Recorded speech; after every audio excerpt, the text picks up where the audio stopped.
Good evening, friends. So today we have this web meet on occupational ILD and drug-induced ILD, the best approach. Thanks to CIPLA, who are the academic sponsors for the event, and the ICS headed by Dr. Sandeep Salvi, Amitanane, and Dr. Rajadar.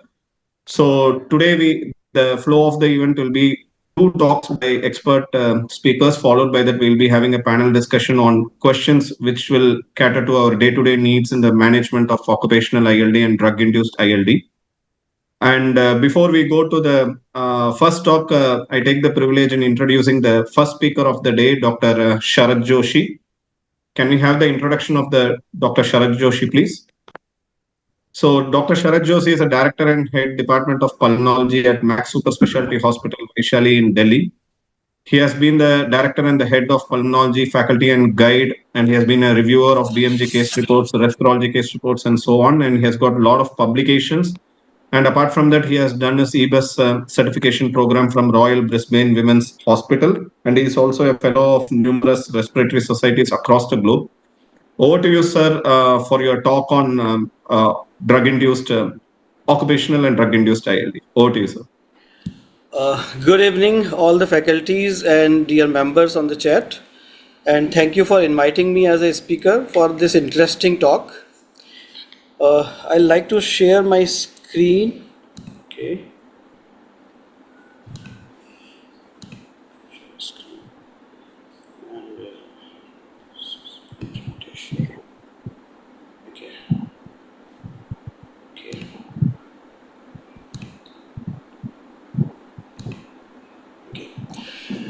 I hope the screen is visible.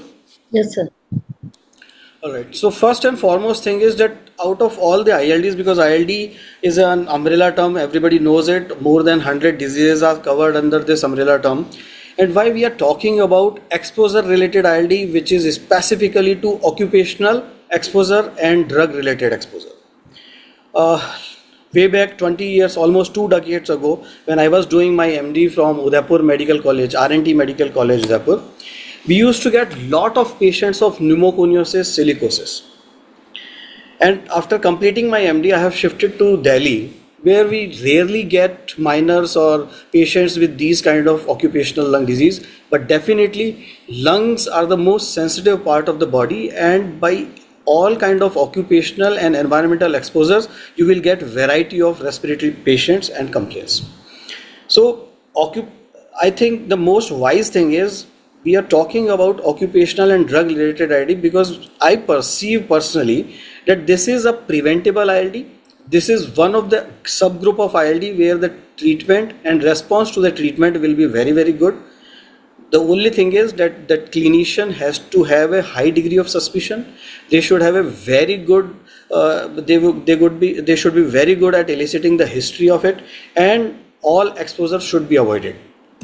With this background, we know that we define ILDs and we classify ILDs in various classes, and there is idiopathic IIPs, and IPF is one of the most dreaded form which we see. Thankfully, the percentage is very, very low. Then all other idiopathic ILDs are like respiratory RBILD or cryptogenic organizing pneumonia or lymphocytic interstitial pneumonia. These are IIPs. But today we are talking about exposure related diffuse lung diseases. And there are other diseases like sarcoidosis or LAM, and these are cystic ILDs like histiocytosis or LAM. Now the important part is that in the Journal of Internal Medicine in last December 2023, occupational ILDs was a review literature, and they have classified exposure related ILDs as hypersensitive pneumonitis, which is related to organic dust disease. And to best of my knowledge, there are more than 200 allergens which can actually cause hypersensitive pneumonitis, and we know them by various different names related to occupations to which they are associated, like berylliosis or bagasosis or bird fancier disease and lot many. Then we have granulomatous diseases, specifically like related to chronic beryllium disease. Then we have pneumoconiosis, which will be subdivided further, which is organic dust disease and most commonly seen with sandblasting and mining industries. Then we have usual interstitial pneumonia, most importantly, most frequently related to asbestosis. Then exposure to hard metal like cadmium, zinc, this causes different kind of various interstitial pattern in lungs. So hard metal lung disease is a totally separate part, and then we have drug induced ILD, which is another ILD related to exposure. Definitely, the drug related ILD is not exposure as an inhaled exposure, but it is because of hypersensitive reaction to a particular drug.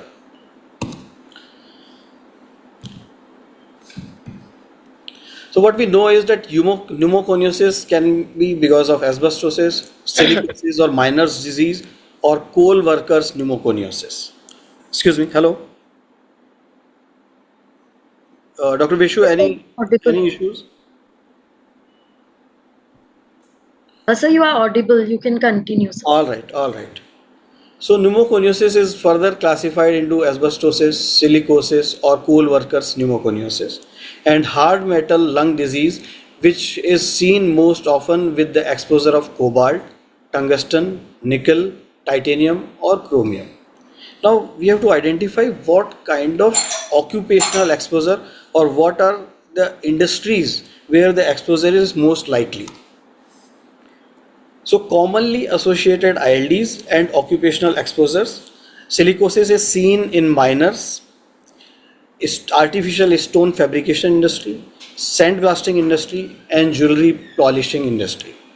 So if a patient has these kind of occupational exposure, we can definitely suspect for silicosis. Whenever it comes to asbestosis, most often it is with the fire or heat insulation industry. It can be miner, it can be asbestos production, insulation industry, cement production industry, or it can be boiler, marker, or shipyard industry, especially in Gujarat where they have the ship dismantling industry. Definitely asbestosis is one of the risk factor. Then car mechanics or WTC, first responders or firefighters lungs secondary to asbestosis. So we will talk in next few slides about WTC lungs as well. Then we have coal workers pneumoconiosis, especially seen in coal miners and coal production industry. And we have chronic beryllium related disease, which is most often seen in aerospace and defense industries, alloy and automotive industries. Then IPF can be seen with silica related industries or vapors or gases, especially welding gases can also cause ILD related to exposure of gases and further leading to the UIP or usual interstitial pneumonitis pattern.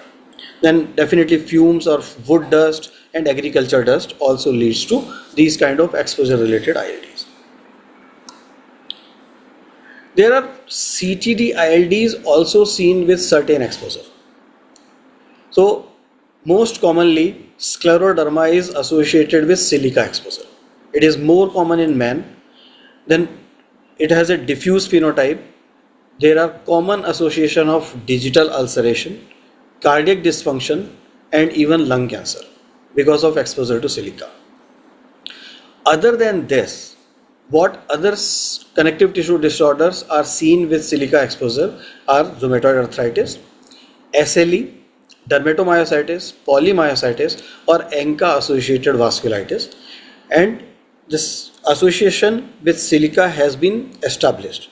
This was published in Journal of Clinics North America in 2023, and the common allergens which are associated with CTD ILD like presentation, the exposure is either organic solvents, aromatic compounds, trichloroethylene, ketones, derivatives of petrochemical industries or motor vehicle production and dry cleaning industry, the chemicals which are used in dry cleaning industry. Apart from these organic solvents and aromatic compounds, the particulate material from air pollution, welding fumes, pesticides, and heavy metals also increase the risk of silica related CTD ILD. So pneumoconiosis, coal workers pneumoconiosis, silicosis, asbestosis, and then CTD ILD related to exposure to silica, we have seen this. The other disease which is associated with exposure to inorganic dust is sarcoidosis. The sarcoidosis is commonly associated with fumes and aerosols associated with the agriculture industry. So by digging the earth or digging the well or using various pesticide compounds in the agriculture industry, there had been an association of development of sarcoidosis. Then bakers who are exposed to high heat and fumes, and food makers, they are also at high risk of developing sarcoidosis or sarcoidosis like illness and ILD associated with these kind of occupational exposures. The inorganic dust which can cause sarcoidosis or similar illness in the lungs and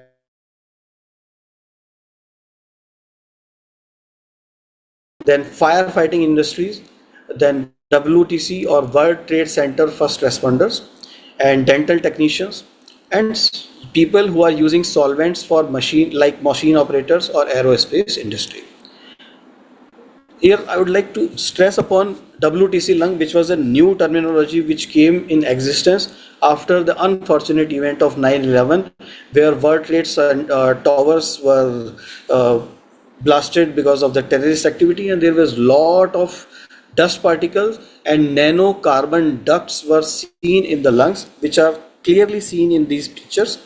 So you can see these are nanocarbon ducts which are found deposited in the interstitium of the lungs of the patients who were the first responders at the WTC site or the firefighters who responded first at the WTC disaster. And if you see the CT picture of these patients, you'll see there is fine nodularity, there is mild reticulation. This is typical of sarcoidosis, where you see a fine reticulonodular pattern, and if you see carefully, the fissure has got a nodularity, which is a typical sign of sarcoid like reaction. And this particular picture is taken from a case report which was published for WTC lung in the first responders in US. So these kind of exposure can actually cause sarcoid or sarcoid like illness. Scleroderma can be presentation after exposure to silica. Then RA is one thing, SLE, dermatomyositis, PMDM or ANCA vasculitis, these are also associated with the exposure to extreme blast of silica. As far as pneumoconiosis is concerned, I can remember from my MD days that it used to be called as acute silicosis, then subacute silicosis, chronic silicosis, and we used to get acute silicosis with the nodularity in the lungs, most commonly in the upper or mid zone of the lungs, and lately forming multiple PMF lesions or progressive massive fibrosis lesion in the bilateral lung lesions. This was the typical picture of any silicosis patient, and the main problem in those days was silicotuberculosis, because silicosis patients will definitely have invariable progressive crippling symptoms, and they can have secondary lung infections causing recurrent intermittent fever. But when a patient of silicosis with PMF lesion developed tuberculosis simultaneously, that used to be a very, very difficult differential, and that required lot of clinical acumen to determine whether it is just the PMF lesion with secondary infection and necrotizing pneumonia, or it is silicotuberculosis and patient actually need ATT. So this is a difficult clinical scenario. Coming back to workup of exposure related ILD, there is no it is no different from any other usual ILD workup. The recommendation we have picked up from the Journal of Occupational and Environmental Medicine, and according to this particular journal, spirometry should be done in all kind of patient who has exposure related ILD, although the recommendation is just grade B. Then chest radiograph, again the recommendation is B. The best possible recommendation is for HRCT, because it can quantify, it can subtype divide the pattern of ILD, as well as it can quantify the damage to the lung, and that is the reason HRCT scan in all ILD and exposure related ILD is strongly recommended in these guidelines. Then DLCO or sputum examination, specifically in the patients who have occupational exposure to asbestos, and sampling the bowel or bronchoalveolar lavage in the patients who have got asbestos or silicosis or coal worker pneumoconiosis. because there you will get the charcoal related crystals, or you can still get the anthracotic pigmentation and macrophages laden with anthracosis. So if you come to silicosis, the typical pattern in imaging is centrilobular nodules, more importantly in the upper zone division, and BAL will have birefrigerant silica crystals. On histopathology, there will be fibrotic nodules containing silica crystals. And then there is interstitial fibrosis. As far as asbestosis is concerned, most commonly it is bilateral lower zone fibrosis. There are patchy or subpleural patches, and there is pleural thickening because of asbestosis. Histopathologically, there is peribronchial and subpleural fibrosis, and asbestos bodies are demonstrated in the histopathological samples. In coal workers pneumoconiosis, there will be reticulonodular opacities, specifically in upper zone. And on histopathology, the nodules contain dust-filled macrophages or anthracotic pigmented macrophages, and there is adjacent fibrosis and collagen deposition. This is what the workup or the diagnosis of exposure-related ILD would be. Definitely, all kind of ILDs, the management or the diagnostic part will remain same. For response to the treatment, for the severity of functional impairment with the ILD, 6-minute walk test and diffusion capacity is going to be the hallmark important test for the management of these patients. As far as management is concerned, pharmacological treatment for occupational ILD contains or exists is established guidelines for the treatment of any of the ILD. So obviously we do not follow the guideline for management of IPF, but if it is progressive pulmonary fibrosis secondary to occupational exposure, we treat it on the line of IPF. If you see it is more of ground glass, definitely there is an important role of anti-inflammatory drugs. If it is more of fibrosis, then definitely we have to use anti-fibrotic drug, whether it can be pirfenidone or it can be nintedanib. Then the most important thing which comes in the management of exposure related ILD is to grade the exposure, to find out the functional capacity of the patient and providing them with personal protective equipment so that the exposure can be brought down.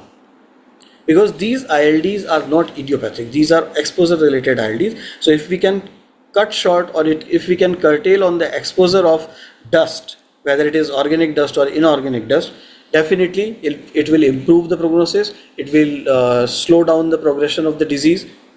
Therefore, exposure should be assessed and all kind of personal protective equipment should be provided.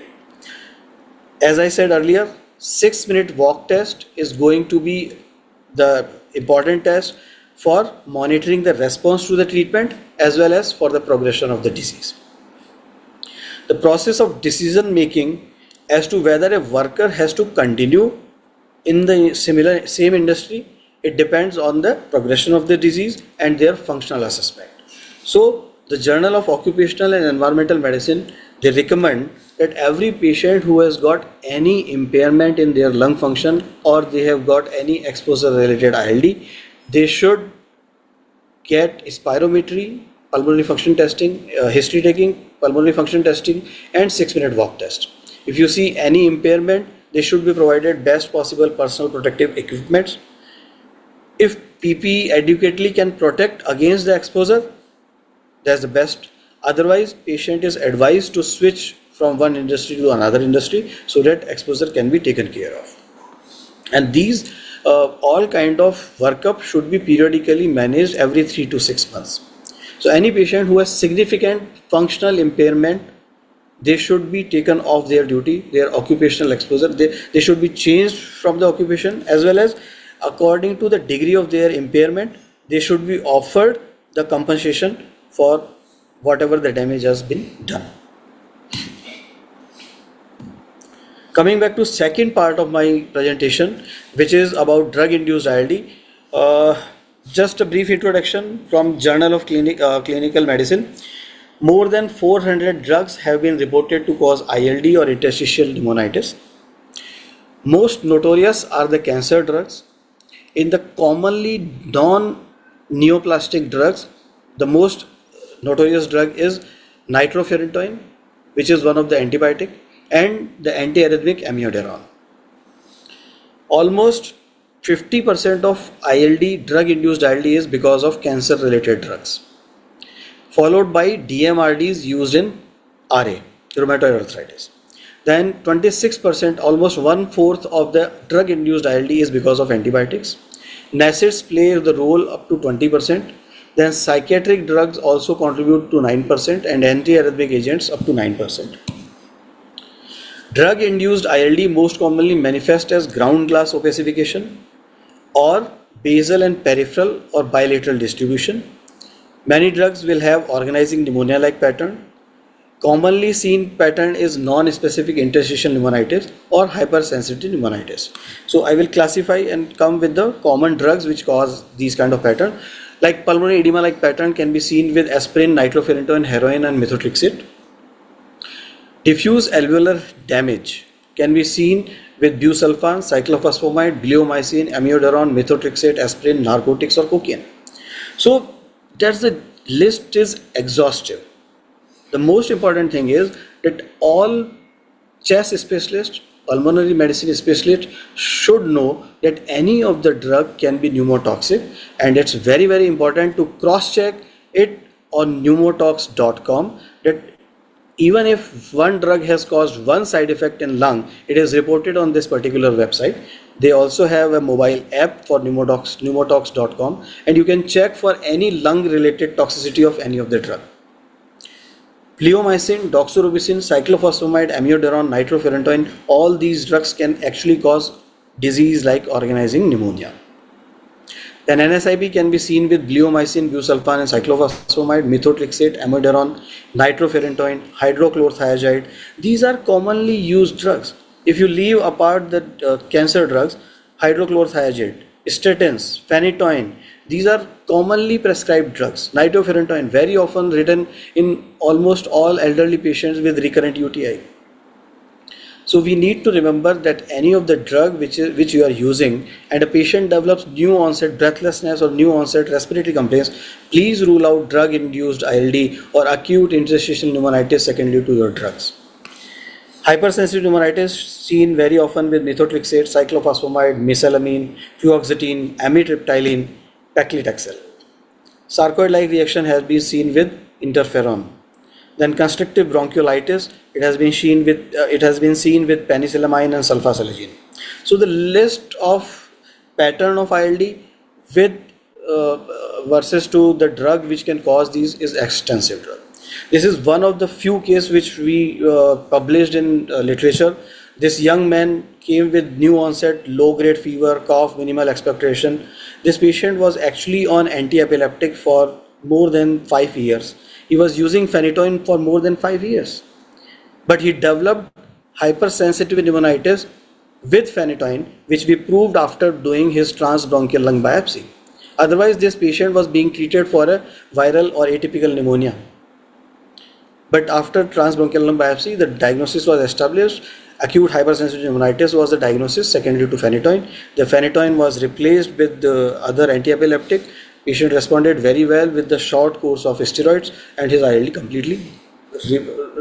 completely resolved. So this is one of the few ILDs which actually can resolve. Therefore, exposure history is very, very important. Occupational exposure, drug related exposure, even patient might come with intake of, I remember one patient who was actually taking Ayurvedic medicine, and he presented with acute eosinophilic pneumonitis, which presents like AIP, acute interstitial pneumonitis. But when we evaluated his bowel, it had 30% eosinophil count. So we started him on high doses steroid and it completely vanished. So patient had eosinophilic pneumonia secondary to intake of heavy metals, which were actually the content of his Ayurvedic medicines. So history taking and establishing the exposure is very, very important. It can actually make a drastic difference in management of your patient of an ILD. There is another patient who was a known rheumatoid arthritis patient. She presented with 7 days fever, cough and breathlessness which worsened. This patient was being managed on oral steroid and methotrexate. We ruled out all kind of infection, including the opportunistic infections like PCP and CMV. And finally, the diagnosis was established that patient has got pneumonitis secondary to methotrexate. So her methotrexate was stopped, steroids were escalated, and all these patterns which you see, that there is air trapping, there is mosaic attenuation, there are ground glass hazing, everything resolved, and patient came back to her normal baseline respiratory parameters. So once in a while you will come across these kind of exposure related ILD, whether it is drug related or whether it is dust or occupational related. Thank you. I open to the panel for further discussion specifically on drug related ILDs. Yeah, thank you, Dr. Sharad, for this wonderful talk. So, moving on further, can we have the introduction slide of the next speaker? So, to deliver the next talk, we have Dr. Kushbu. She doesn't need much of introduction, especially with the pulmonary forum. Like, she is one of the radiologists who's dedicated in the field of pulmonary medicine.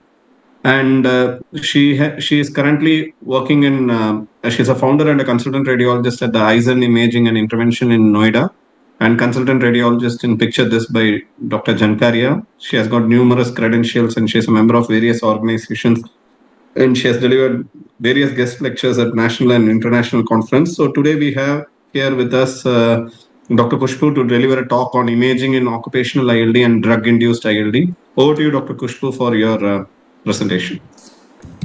Thank you so much, Dr. Visheshwaran, for that introduction. I'm extremely sorry for this mess up and these last minute delays. My computer just crashed out and I don't know what happened. So I am trying to share my screen still. So are you able to visualize my screen well?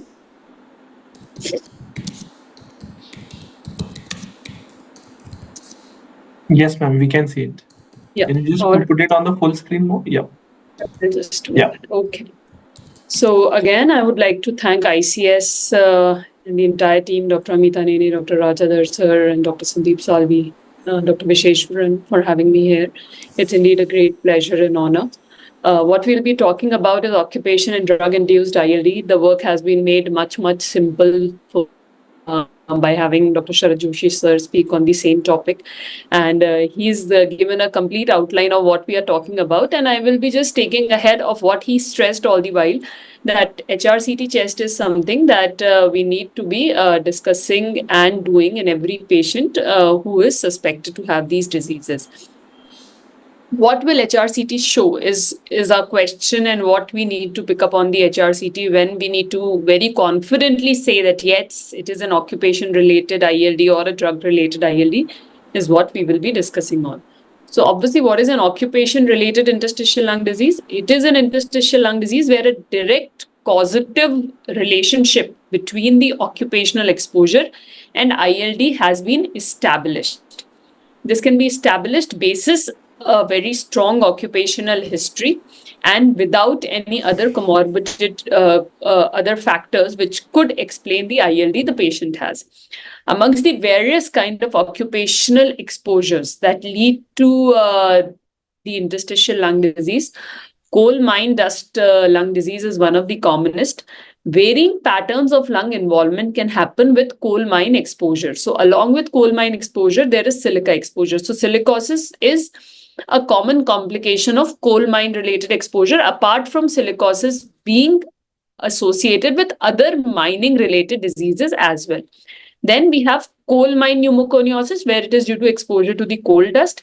We have mixed dust, which means a mixture of silica as well as coal exposure has related to some changes in the lung.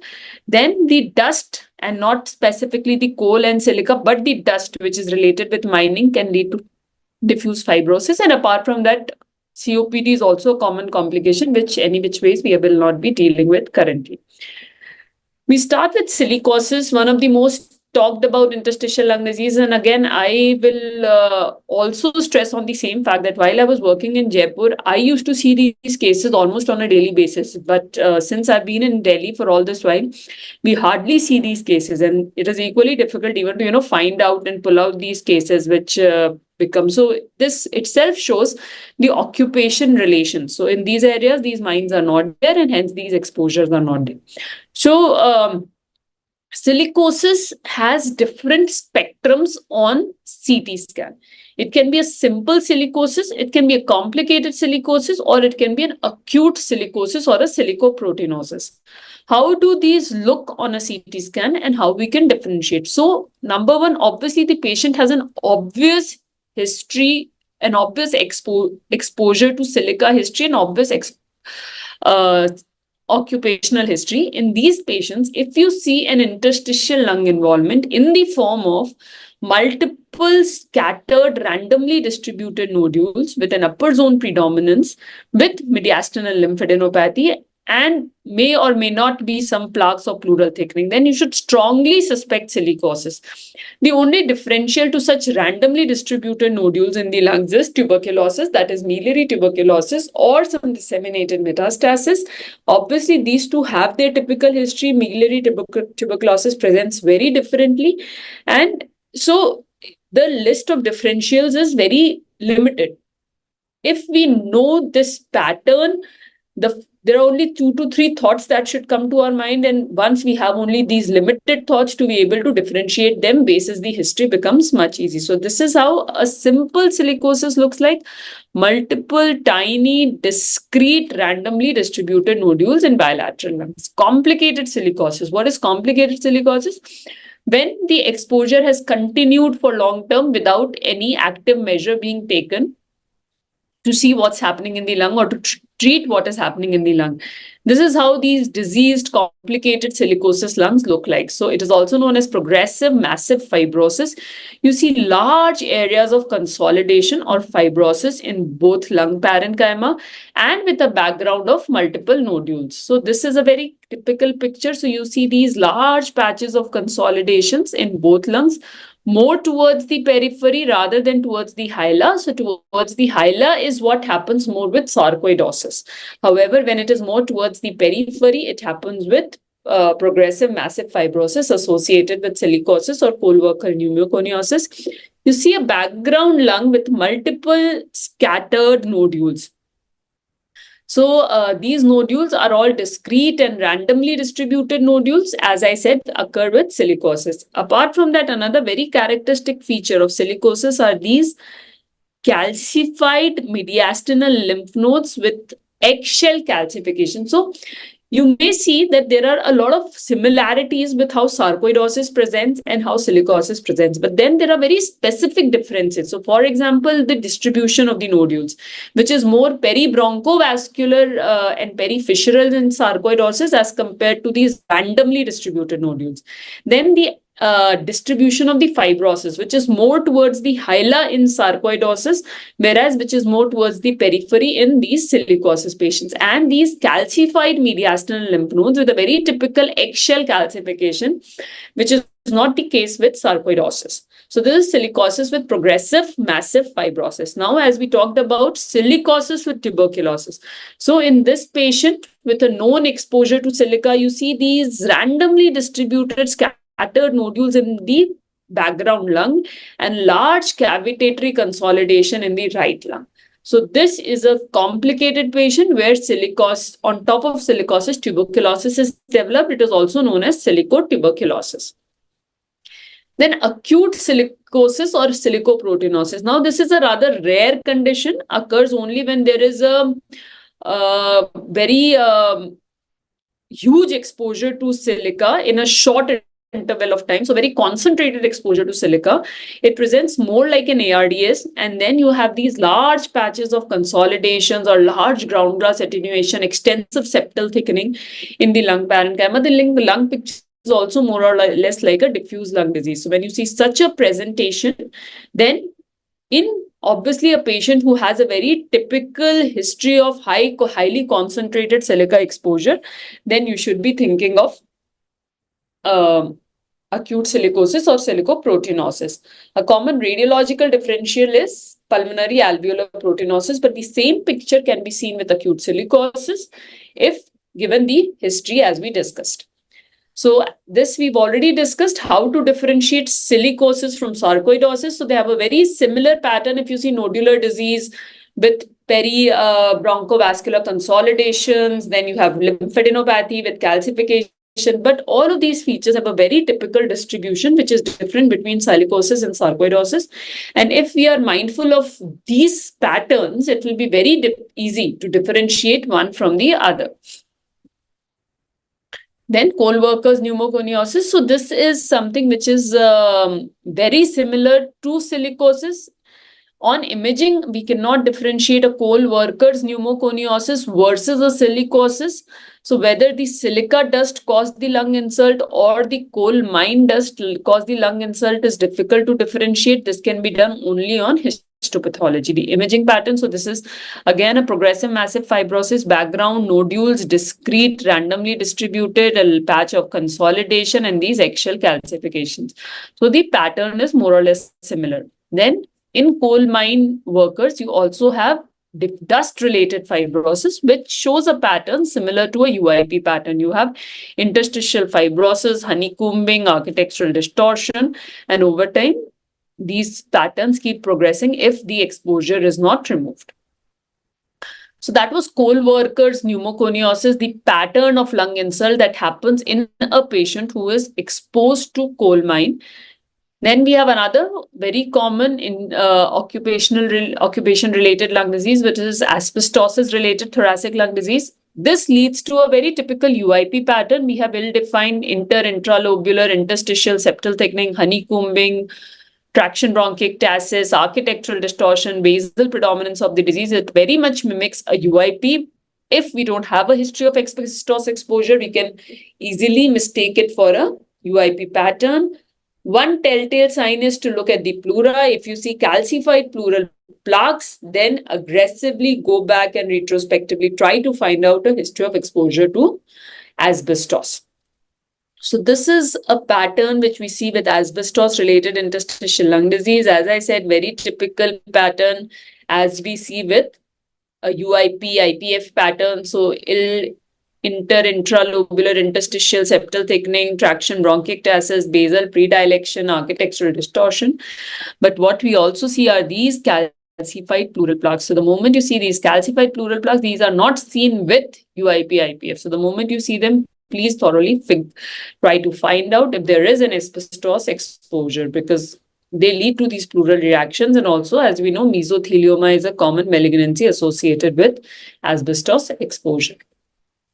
Another common, not so common although, interstitial lung involvement that we see with occupation-related interstitial lung disease, or rather this is more often seen in these belts like Delhi, etc., is the giant cell interstitial pneumonia pattern. So it is caused due to exposure to hard metal compound in paint industries, etc. This gives to a very typical pattern of ground glass attenuation in the lungs with some irregular interstitial linear opacities and with tiny interspersed cystic areas.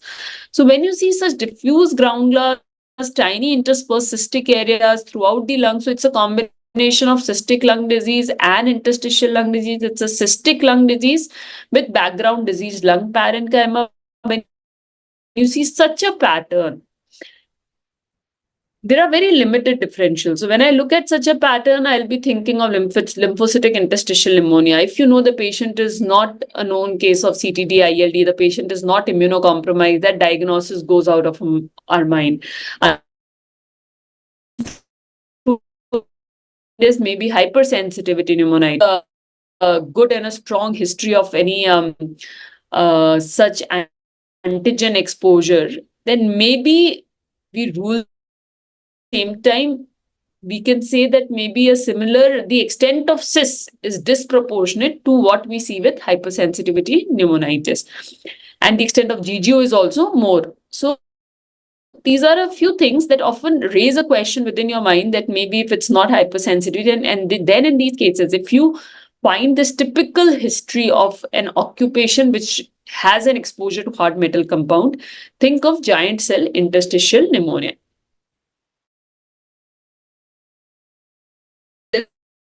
Is maybe a patient with a background emphysema. So a smoker, that is another history we need to figure out. And if not a smoker, then we know. So this was a giant cell interstitial pneumonia and a non-smoker working in a paint factory. Then hypersensitivity pneumonitis pattern. So again, this is a very common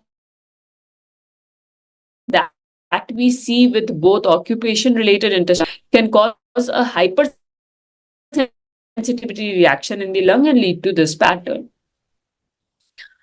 So that was about the occupation interstitial lung disease. Now we talk about the drug-induced interstitial lung disease. So drug-induced interstitial lung disease, either drug toxic hypersensitivity reaction of the lung parenchyma to certain drugs. This has already been elaborated in detail by Dr. Sharad Joshi, that these are the list of the most common drugs which cause interstitial lung disease. So a very thorough history of if any of these drugs, so if the patient has interstitial lung disease, we need to take a thorough history of if the patient is taking either of these drugs. The most common patterns of pulmonary drug toxicity that we see with drug-induced ILDs, you either see an UIP pattern, HP pattern, organizing pneumonia pattern, and rarely if there is an acute drug toxicity, ARDS and diffuse alveolar damage.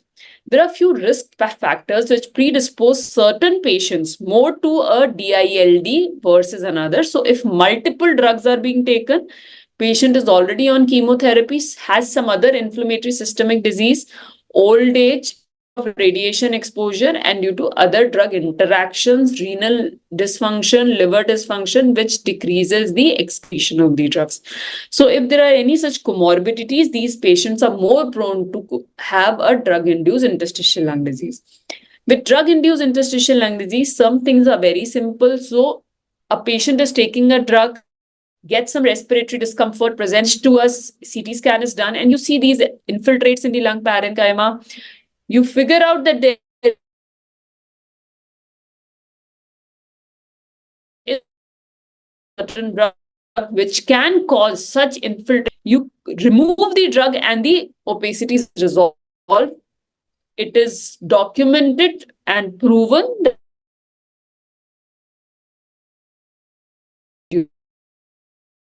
so this is the simplest way to prove it is. Often the question is that if the drug is withdraw the drug. In those cases, it becomes a bit of a tricky situation to figure out and versus to something else. So then we need to know what are the specific patterns which can make us more wiser. So now let's talk about the few common drugs which cause the ILD. Methotrexate is one of the commonest ones.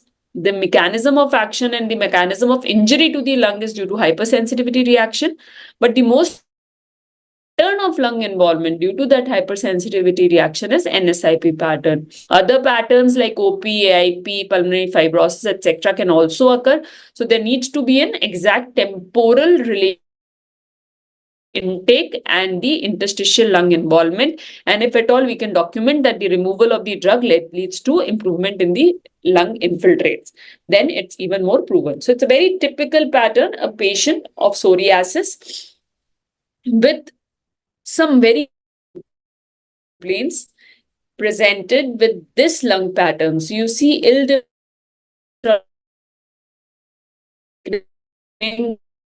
lung pattern,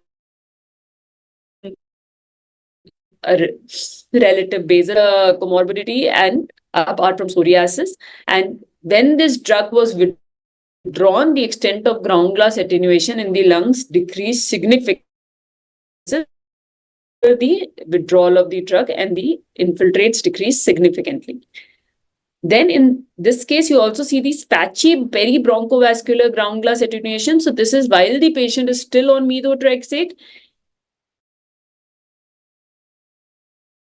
opacity will decrease. incidence of interstitial lung disease is bleomycin. Up to 10% of the patient develop interstitial lung disease. The more followed by NSIP pattern. And does not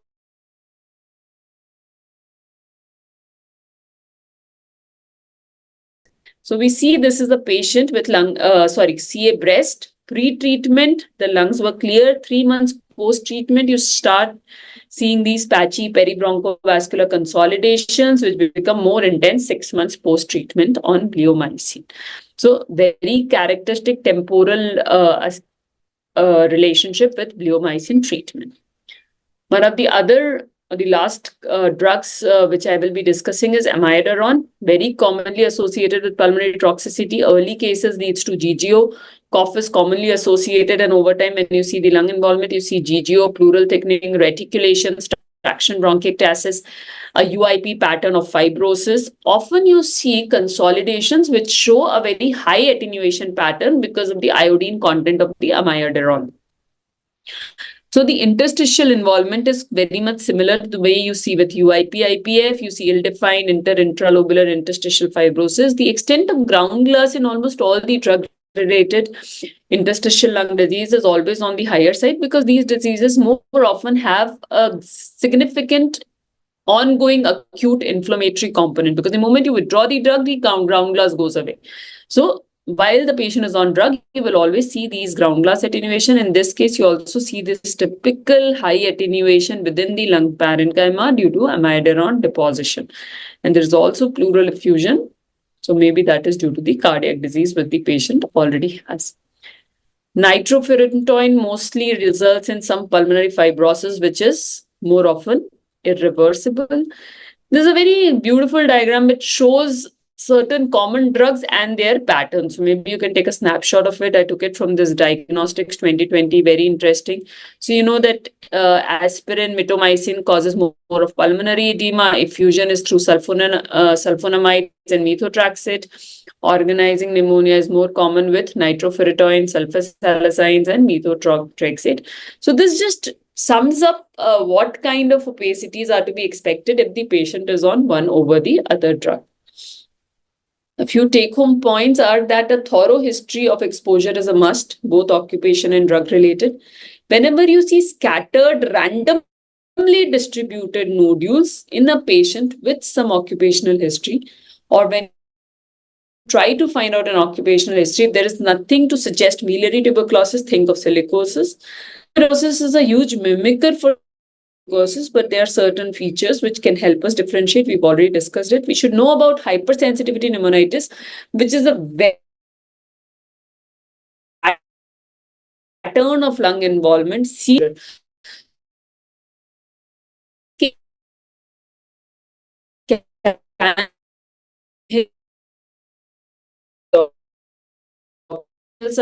or the ground glass, relatively less talked about interstitial lung disease, should be thought about. And you should look at the resolution of findings with when you should be thinking of a drug-induced ILD. So thank you. Yeah, thank you, Dr. Pushpu, for the beautiful presentation. It sums up almost all the imaging aspects of occupational and drug-induced ILD. But I have like one or two questions for you. So one of the most common pattern of presentation we see in a drug-induced is an NSIP. That's what we all read it in the books. So how do you differentiate whether it is a drug which has caused that NSIP or it is an idiopathic NSIP? Are there any specific pointers that we have to look into the CT scan which can suggest us whether it is a drug-induced ILD or it's an idiopathic NSIP? So that's quite a tricky question. But one thing that we can take as a dictum is that idiopathic NSIP is rather rare. Or there is nothing like an idiopathic NSIP. Whenever you have an NSIP pattern, we should always very aggressively look for some underlying cause. The underlying cause could be a CTD-ILD. If you are very sure the patient does not have a CTD-ILD, look for any other inciting agent. So drugs can be one. If you have an obvious drug which is known to cause an interstitial lung involvement, The patient has an NSIP pattern. The patient does not have CTD ILD, attribute it to it. If the patient does not have any drug exposure, then anyways it is out of question. But would you think like having some sort of a pleural effusion along with an NSCP like presentation would point more towards a drug-induced reaction phenomenon? I missed your missed your question, Dr. Can you hear me? Your voice cracked. Can you hear me? Can you hear me now? Yes, I can. So do you think like certain other like a pleural effusion associated along with an ELD NSIP like pattern would point more towards a drug-induced or something like that? Because generally most of these drug-induced ILDs tend to have some element of a pleural effusion also in certain cases. I have been able to hear a question only partly, Dr. Vishwesh. If I am correct, what I heard is that you're asking if pleural effusion is associated with drug-induced ILDs. Yeah. Okay. Yes, that is something. So when you see an ILD and you see effusion, there are two thoughts that come to your mind. Number one, CTD related ILD, other is drug induced ILD. So these are the only two thoughts that come into your mind. Apart from that, a secondary complication. So maybe if there is some cardiac issue which has led to the pulmonary edema. Otherwise, ILD and effusions do not come together. Yeah. So another question which we briefly touched upon as well, like how does amiodarone induced ILD tend to differ from other sort of ILD? Because we hear that it is little more radio dense than the other sorts of ILD. So what is your experience? Are you able to pick up that radio density and clearly point even without a preceding history of amiodarone induced ILD? Right. Your voice is cracking, Dr. Vish. Can you hear me? Can you hear me now? No, Am I audible? No. It's okay. Like I think there is some. Yes, you are. Yeah. Yeah. Can you hear me now? Dr. Vishwesh, you are clearly audible. I think there is some issue in network. Yeah. So I think in the interest of the time, we'll skip this anyway. We'll have it as a part of a panel discussion. So now we'll move on to the panel discussion. So can we have the introduction slides of the panelists?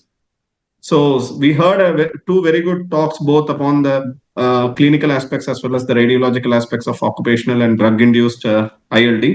So now we move to the interesting part of the day, which is the panel discussion. And to have this, I'll be moderating the session, and we have a set of esteemed panelists. Dr. Ashok Kumar Singh, he is a accredited teacher in the DNB super specialty, and he is currently working in Regency Hospital in Kanpur, and he's a director and academic course coordinator in the Department of Pulmonary and Critical Care Medicine, and he has got numerous credentials to his name, and he is also the secretary of ICS in the UP state.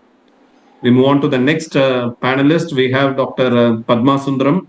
He's an ex-senior consultant pulmonologist at Manipal Hospitals in Hall Road, and currently she is working in the Fortis Hospital, Cunningham Road and Richmond Road, and she has got numerous awards and has published over 50 papers in the national and the international journals, and she has got a special interest in airway disease, ILD, and sleep medicine. So to join us, our next panelist is a young and dynamic Dr. Shubhra Jain, and she is an associate professor in the Institute of the Respiratory Diseases, SMS, Medical College, Jaipur. I don't think anybody would be more appropriate than her to speak on an occupational lung disease where she comes from, because in Rajasthan, we all know that they face a lot of occupational lung disease, especially silicosis. And her areas of interest include allergy interventions and critical care. She has got numerous publications in various national journals, and she has also got her fellowship in Indian Diploma in Critical Care. With this, we move on to the last panelist, a very good friend of mine and a very dynamic pulmonologist in the city of Jaipur in Rajasthan, and he is been the state head for the Chess Council of India in Rajasthan chapter, and has been a core committee member in various national conferences, and he has got to his credit of participating in more than 100 academic events, conferences, and he's a part of reputed international and national societies in the field of pulmonary critical care and allied sciences. So we have a set of very esteemed panelists who have rich experience in managing all this occupational lung disease as well as the drug-induced lung disease. So I'll be moderating this session, and I think Dr. Padma Sundaram ma'am might be introducing me to this Yes. set of audience here. So thank you, Dr. Vishweshwaran. It was great having you here, moderating this session, as well as introducing the speakers, as well as a great talk by both the speakers, Dr. Joshi and Dr. Kushbu. So Dr. Vishweshwaran needs no introduction. He's done his DM. He's a gold medalist. He's associated with Yashoda Hospitals in Hyderabad. He's doing great work in interventional pulmonology, both in the real world as well as in the virtual world. He has got more than 30 publications to his credit. He's a reviewer in national and international journals, as well as he's an invited speaker for both in national and international conferences.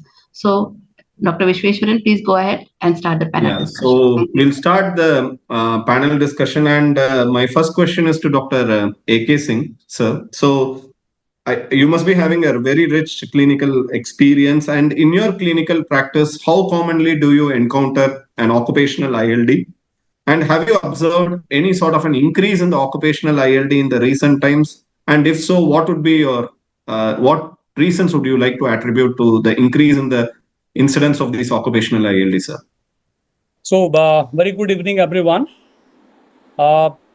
We see large number of patients of occupational lung disease. It's very difficult to pinpoint the exact number, but definitely it is underestimated and underdiagnosed conditions. We see the two types of patients, especially pneumoconiosis and hypersensitivity pneumonia. Among the pneumoconiosis, we see the silicosis and hypersensitivity pneumonia because it's a wide spectrum of the presentation is really difficult to diagnose. But the large number of patients of hypersensitivity pneumonia or interstitial pneumonias is because of the occupational exposures.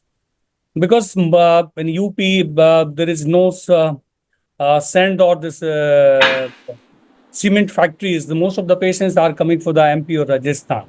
But significant number of patients of pneumoconiosis, especially silicosis, silicotuberculosis, we see in day-to-day practice.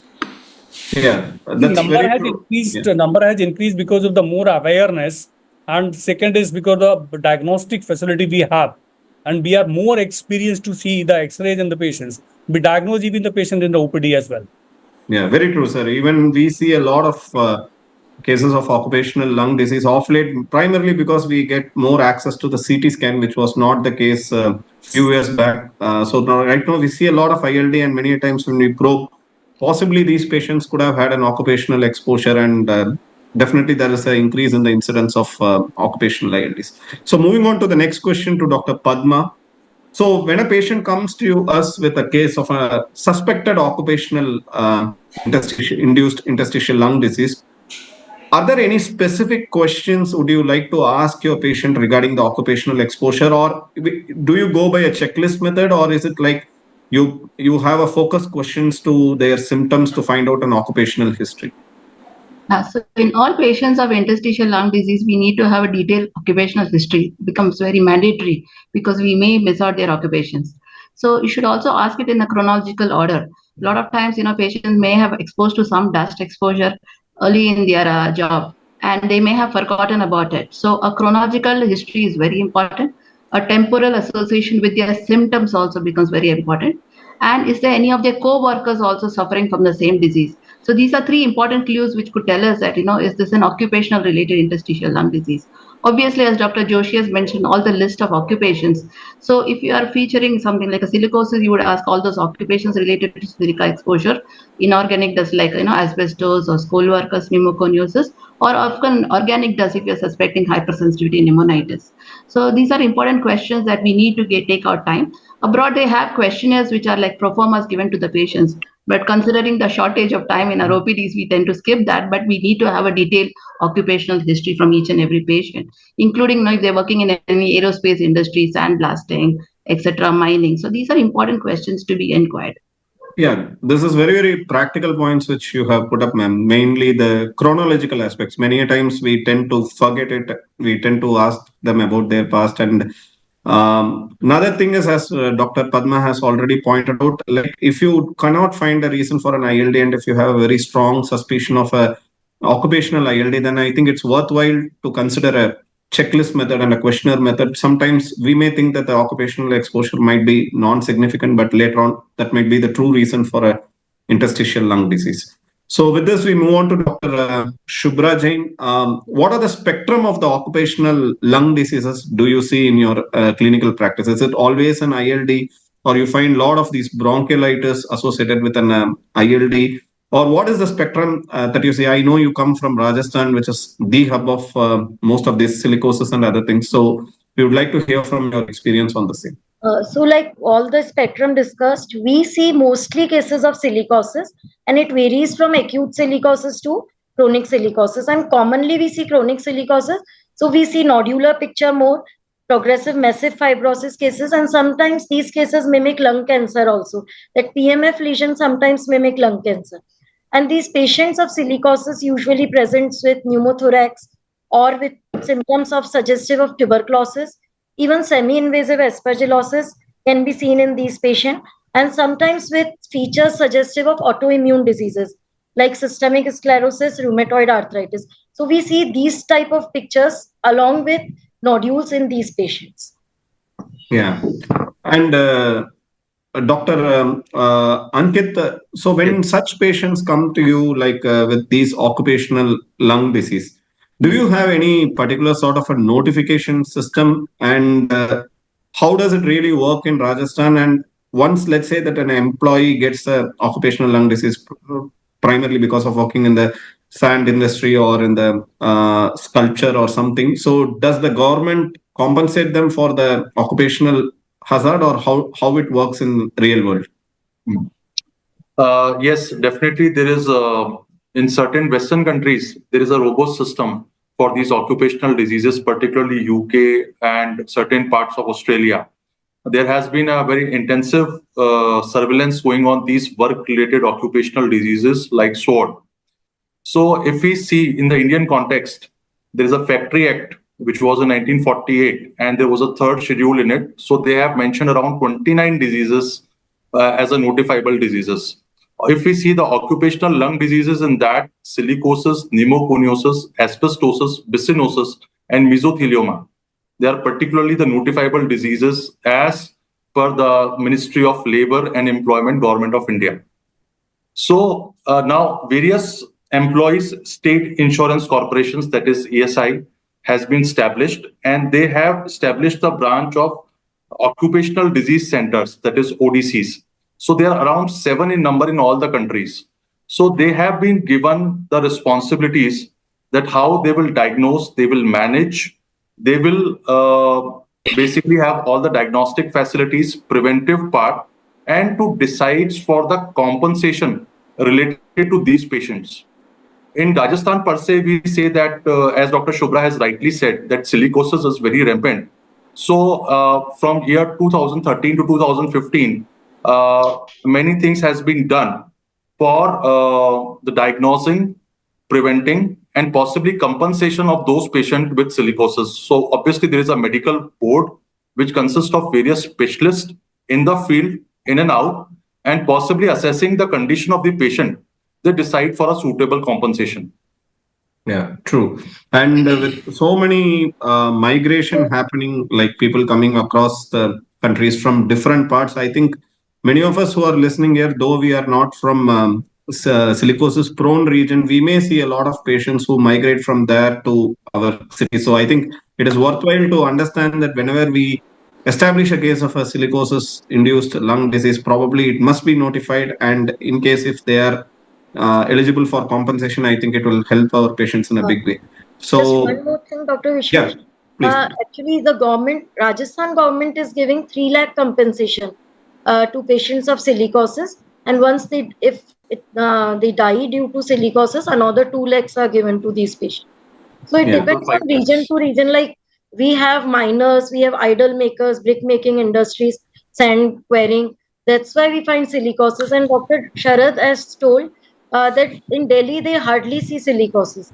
So this is the variation. But I think, having said that, I have had an experience of being in Delhi for 6 years, and Delhi has a lot of these migrant population.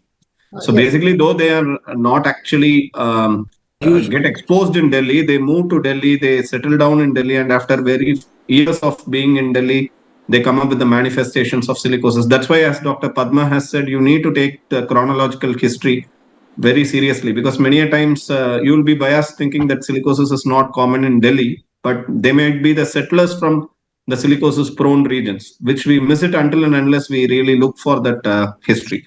So, Dr. Sharad, it was an excellent talk. And one of the things that we see when it comes to silicosis, we are always worried whether it is just a silicosis or the PMF is also a part of a tuberculosis. So that confusion always exists whenever we see the CT scan, because you can get nodules, you can get masses, you can get lymph node, lymphadenopathy, everything, both as a part of silicosis as well as a part of silicotuberculosis. So how common do you see tuberculosis in a silicosis patient? And what precautions would you advise to your patients, especially if they are post-silicosis patients, to refrain themselves from getting infected with TB? Thank you, Dr. Visheshwaran, for the question. And now I feel fortunate that I have completed my post-graduation from Rajasthan. And Udaipur is one of the reason where you get most patients of pneumoconiosis, silicosis, silicotuberculosis, and PMF lesions. And as rightly said by Dr. Shubhra, that even PMF lesions might be confused with malignancy as well very often. So in chronic silicosis, patient is going to have long-standing respiratory complaints, cough, breathlessness, chest pain. All these symptoms are going to persist. But when it comes to and because of tachypnea, these patients might have pulmonary cachexia as well coexisting with it. So it becomes very difficult to differentiate it from active tuberculosis. Yeah, that's very true. Yeah. Most importantly, if you go by symptomatology, fever is one of the symptom which is not seen in silicosis per se. So a low grade, long standing fever of more than 2 weeks, definitely you should think of a tuberculosis over and above the background of the silicosis. Yeah. Secondly, if the patient has new onset or there is radiological change with cavitation, because even a PMF lesion can have necrotizing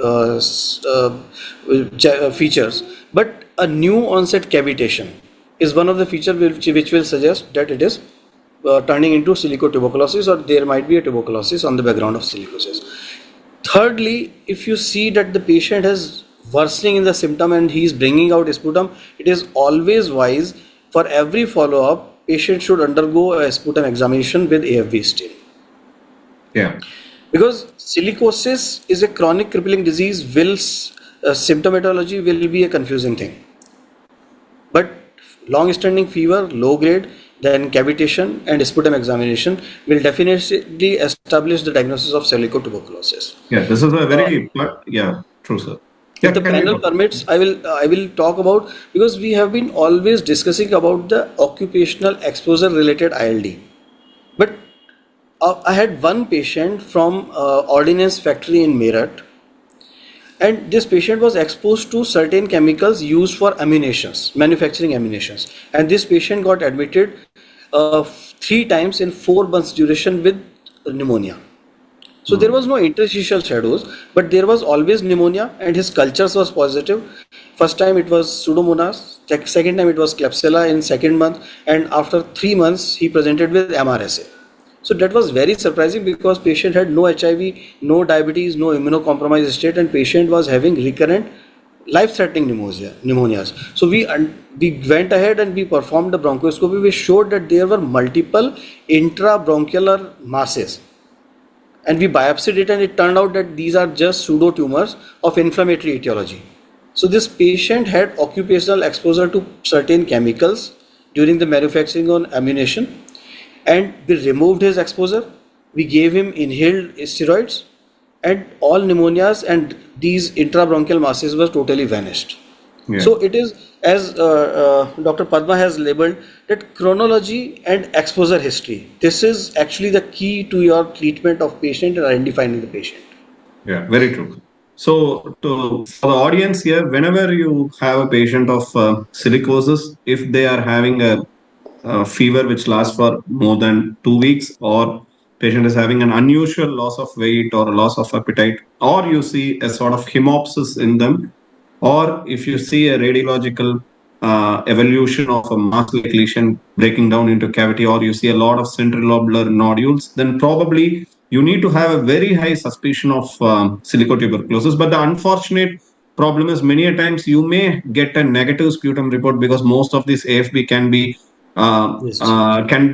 contained by that inflammatory process, so they actually do not expect it. So it is worthwhile to even go for a bronchoscopy or even a endobronchial ultrasound of the mediastinal nodes to get a diagnosis of tuberculosis.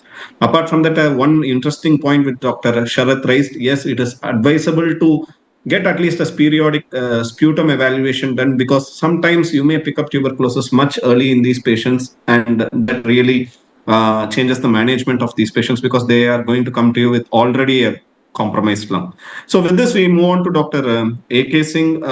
What workplace precautions would you like to advise to your patients to avoid an occupational lung disease? You will see a lot of patients whose primary source of income actually depends upon that occupation. So just saying that you move away from the occupation, though sounds very idealistic, might not be a solution for most of these patients where they are the primary breadwinners and they come from a economically deprived situation. So in case if they want to continue in the workplace because of these reasons, what precautions would you really like to advise to your patients? So application of preventive measures are very, very important part of this management of occupational disease, because most of the disease are irreversible and they're the progressive disease if they remain having exposure to this culprit of molecules. So most important thing is to prevent the exposure of these harmful molecules.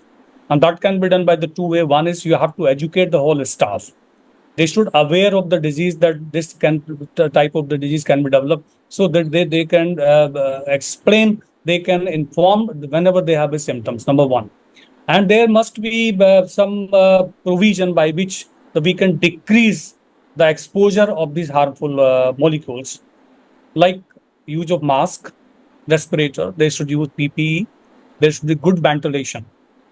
Smoking is one part which aggravate the all occupational disease. So these are the few measures, although there are various guidelines for all occupational diseases, but it's difficult to practice. But these are the basic things which could be done. Yeah, excellent points, Dr. A.K. Singh. And it is sometimes in a busy clinical practice, we are more concerned about establishing the diagnosis and treating the problem rather than looking into what can be done to prevent the progression. So at least after COVID, I know that most of us are well versed with advising the respirators and N95 mask, which I think is easily accessible even to the general population, unlike the pre-COVID era. So that is something which can really play an important role. And as Dr. A.K. Singh said, smoking cessation. Sometimes we take it very lightly. We are like more concerned in administering bronchodilators to these patients, and even without going into the smoking cessation programs, rehabilitations, and even nutrition for that matter, because unfortunately you see most of these patients who come from these strata are very nutritionally depleted. So I think a certain amount of a holistic approach in the management is what that will really change the outcome of these patients.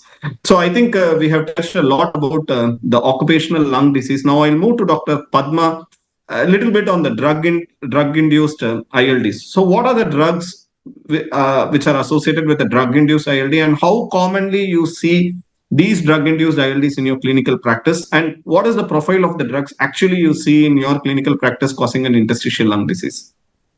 So most of the times that we see drug-induced lung diseases comes from our referrals from the oncologist and for the rheumatologist. Now, from the oncology, we all know the conventional chemotherapy is always known to cause drug-induced lung disease, like your bleomycin, your busulfan, cyclophosphamide.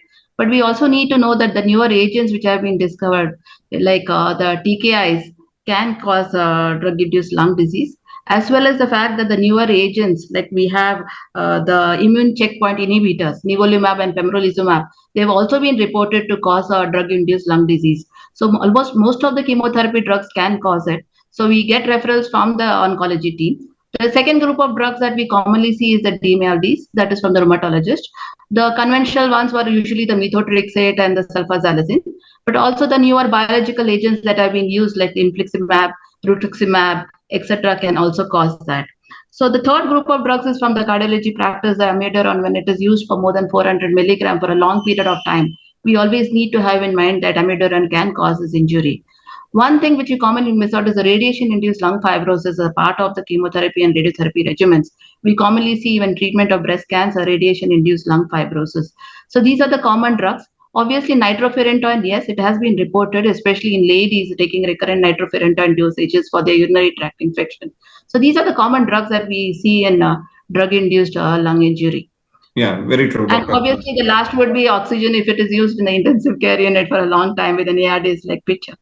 So Yeah, these are the that's a common very valid point which you have put. Sometimes we don't even consider oxygen as a drug. We take it for granted that any oxygen is fine for the patient. But yes, as you rightly said, excess of oxygen can in turn cause fibrosis. But one another thing, especially one interesting thing which we saw is sometimes a patient comes to us with a rheumatoid arthritis background. He'll be taking liflunomide, and he will develop some lymph nodes. You sample these lymph nodes, you get a sarcoid like reaction. Sometimes we think it's sarcoidosis, actually it is a drug induced sarcoid secondary to liflunomide. That is something interestingly we have observed in few cases. And as you rightly said, with so many biologics coming around, I think every doctor here, irrespective of the specialty they deal with, should have some idea about the immune mediated pneumonitis which are seen with most of these biologics and the newer agents. So now we'll move on to Dr. Shubhra Jain. So now we heard that these drugs can cause an interstitial lung disease, but are there any definitive criteria, or it is just like a temporal, I took the drug, I have an ILD, so it is a drug induced ILD, or is there a definitive criteria to say, criteria to meet to be called it as a drug induced ILD? So recently there is a paper from Fleshner Society which has proposed 3 diagnostic criteria. One is, first is appearance of bilateral non-segmental new infiltrate in thin section CT. Second is should be some temporal association with administration of that systemic drug. Third is that you have to exclude all other causes of ILD as well as differential diagnosis of ILD like infections, heart failure, and lymphangitic carcinomatosis, and many others. However, there is a important thing that in spite of these criteria, we can sometimes also see peripheral eosinophilia in few subset of patient, and the history of timing of onset is very important. That is when the patient develops symptoms after administration of these drugs. So usually DIILD occurs usually within weeks to months, not beyond that, but yes, sometimes it is definitely beyond that also. So that history is also important. Then one more thing I would like to say, that there are 3 certain situations where diagnosis of DIILD is very difficult. When methotrexate is given in a case of rheumatoid arthritis, which itself causes ILD. So that time DIILD diagnosis become difficult. And if 2 toxic drugs are given simultaneously, then also it becomes difficult. And sometimes, like Sir said, a case of phenytoin. Patient was on phenytoin for 5 years. Then no one can expect phenytoin induced HP, but it was acute toxicity due to phenytoin. So sometimes this is a challenging situation. Yeah, those are very interesting points which you have put forward.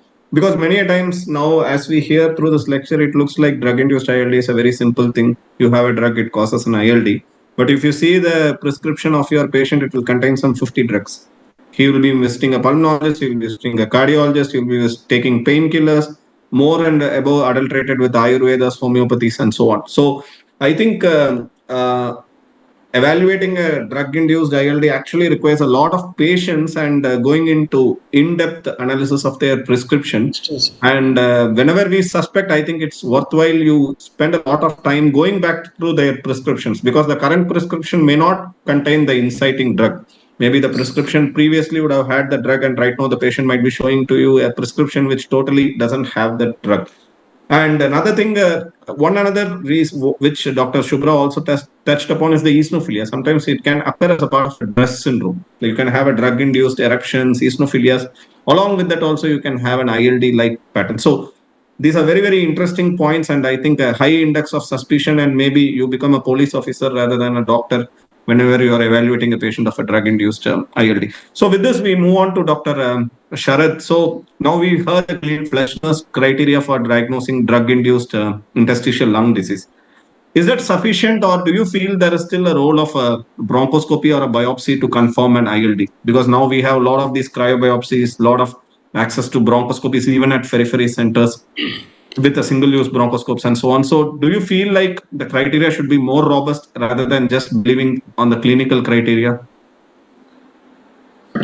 Dr. Vishu, I'll start from my background because I had seen the time of ILD in India when everything was labeled as ILD. It was considered as the death sentence for a patient, and we used to start with three drugs: steroid, azathioprine, and acetylcysteine in all the patients. So everything was actually being treated as IPF, and it all changed after the recommendation came that more than benefit, these three drugs are actually causing increased mortality in ILD patients management of. That was the time when every ILD was being considered as IPF only. Now, in last 10 years since the registry ILD registry in India, we have become wiser that the most common ILD which we see nowadays is actually chronic hypersensitive pneumonitis, and there are certain stimulants for it. So we know what are the organic dust diseases, what are inorganic dust diseases, and all kind of exposure is required. Now, when it comes to management, undoubtedly we have to rule out any kind of infecting disease, because you only label idiopathic, like you asked this question to Dr. Khushbu also, that is it NSIP or it is drug induced NSIP? How do you differentiate it? So when you talk about IIP or idiopathic NSIP, that actually is the diagnosis of exclusion.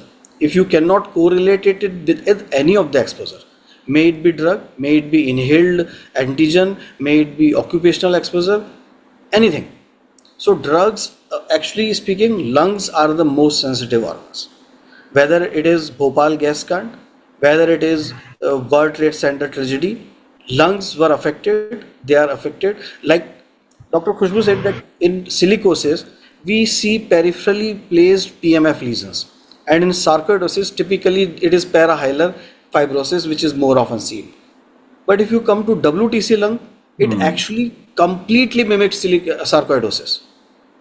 There were nodules in the septa, and there is parahilar involvement, and then there is popcorn calcification. So diseases can actually have overlap. One thing, they will not follow rules. Rules are to be followed by the clinicians and the patient. Diseases don't follow rules. So you can't make a pencil sharp margin that this is NSIP and this is drug induced NSIP.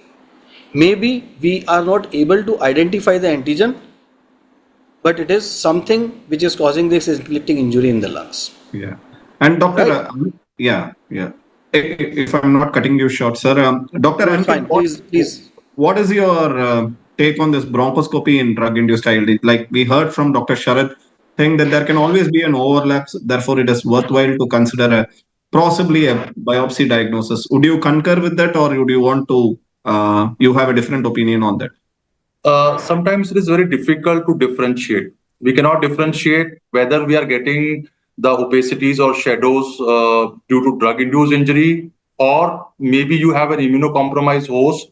He could have some other diseases. It could be infection or malignancy. So in that regard, definitely bronchoscopy will help.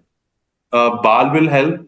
Possibly you will be able to differentiate certain infections, maybe pneumocystis, tuberculosis, which is very prominent in our country, nocardiosis, fungal, viral, parasitic infections. Beside this, there could be certain malignancies also could be underlying. So the biopsy could help. In those cases, particularly lymphangitis carcinomatosis or lymphoma, there are certain cases, if we take a biopsy of those, maybe the pattern, whatever we are taking, and the histopathology we get, there could be in other diseases as well. The BAL routine may give you a hint. Maybe it could be a drug-induced lung diseases. If you have more lymphocytic, maybe more than 25%, maybe it could be in that. If it is you are getting a BAL eosinophilic, maybe some proposition of acute or chronic eosinophilic pneumonia, and maybe the drug could be the offending agent. So, in my opinion, whenever the differentiation is very difficult, and in our context, when the infections are so much predominant, the bronchoscopy will definitely help. Yeah, very true, very true. Because even when we think about drug-induced ILD, we are going to think it as a diagnosis of exclusion. So when you move to a diagnosis of exclusion, I think you need to have done at least a BAL, if not a biopsy, before you start looking into terms of a drug-induced ILD. So with this, I'll again come back to Dr. Sharad. So we know that we heard from the talk as well, like methotrexate can cause a interstitial lung disease, but I think a year or back later we had an extensive review saying that methotrexate is not the culprit drug and it can be used safely. So what is your take on this methotrexate induced drug toxicity? If you find a rheumatoid arthritis patient on methotrexate worsening, would you still give it or would you like to stop as we evidence from the old literature?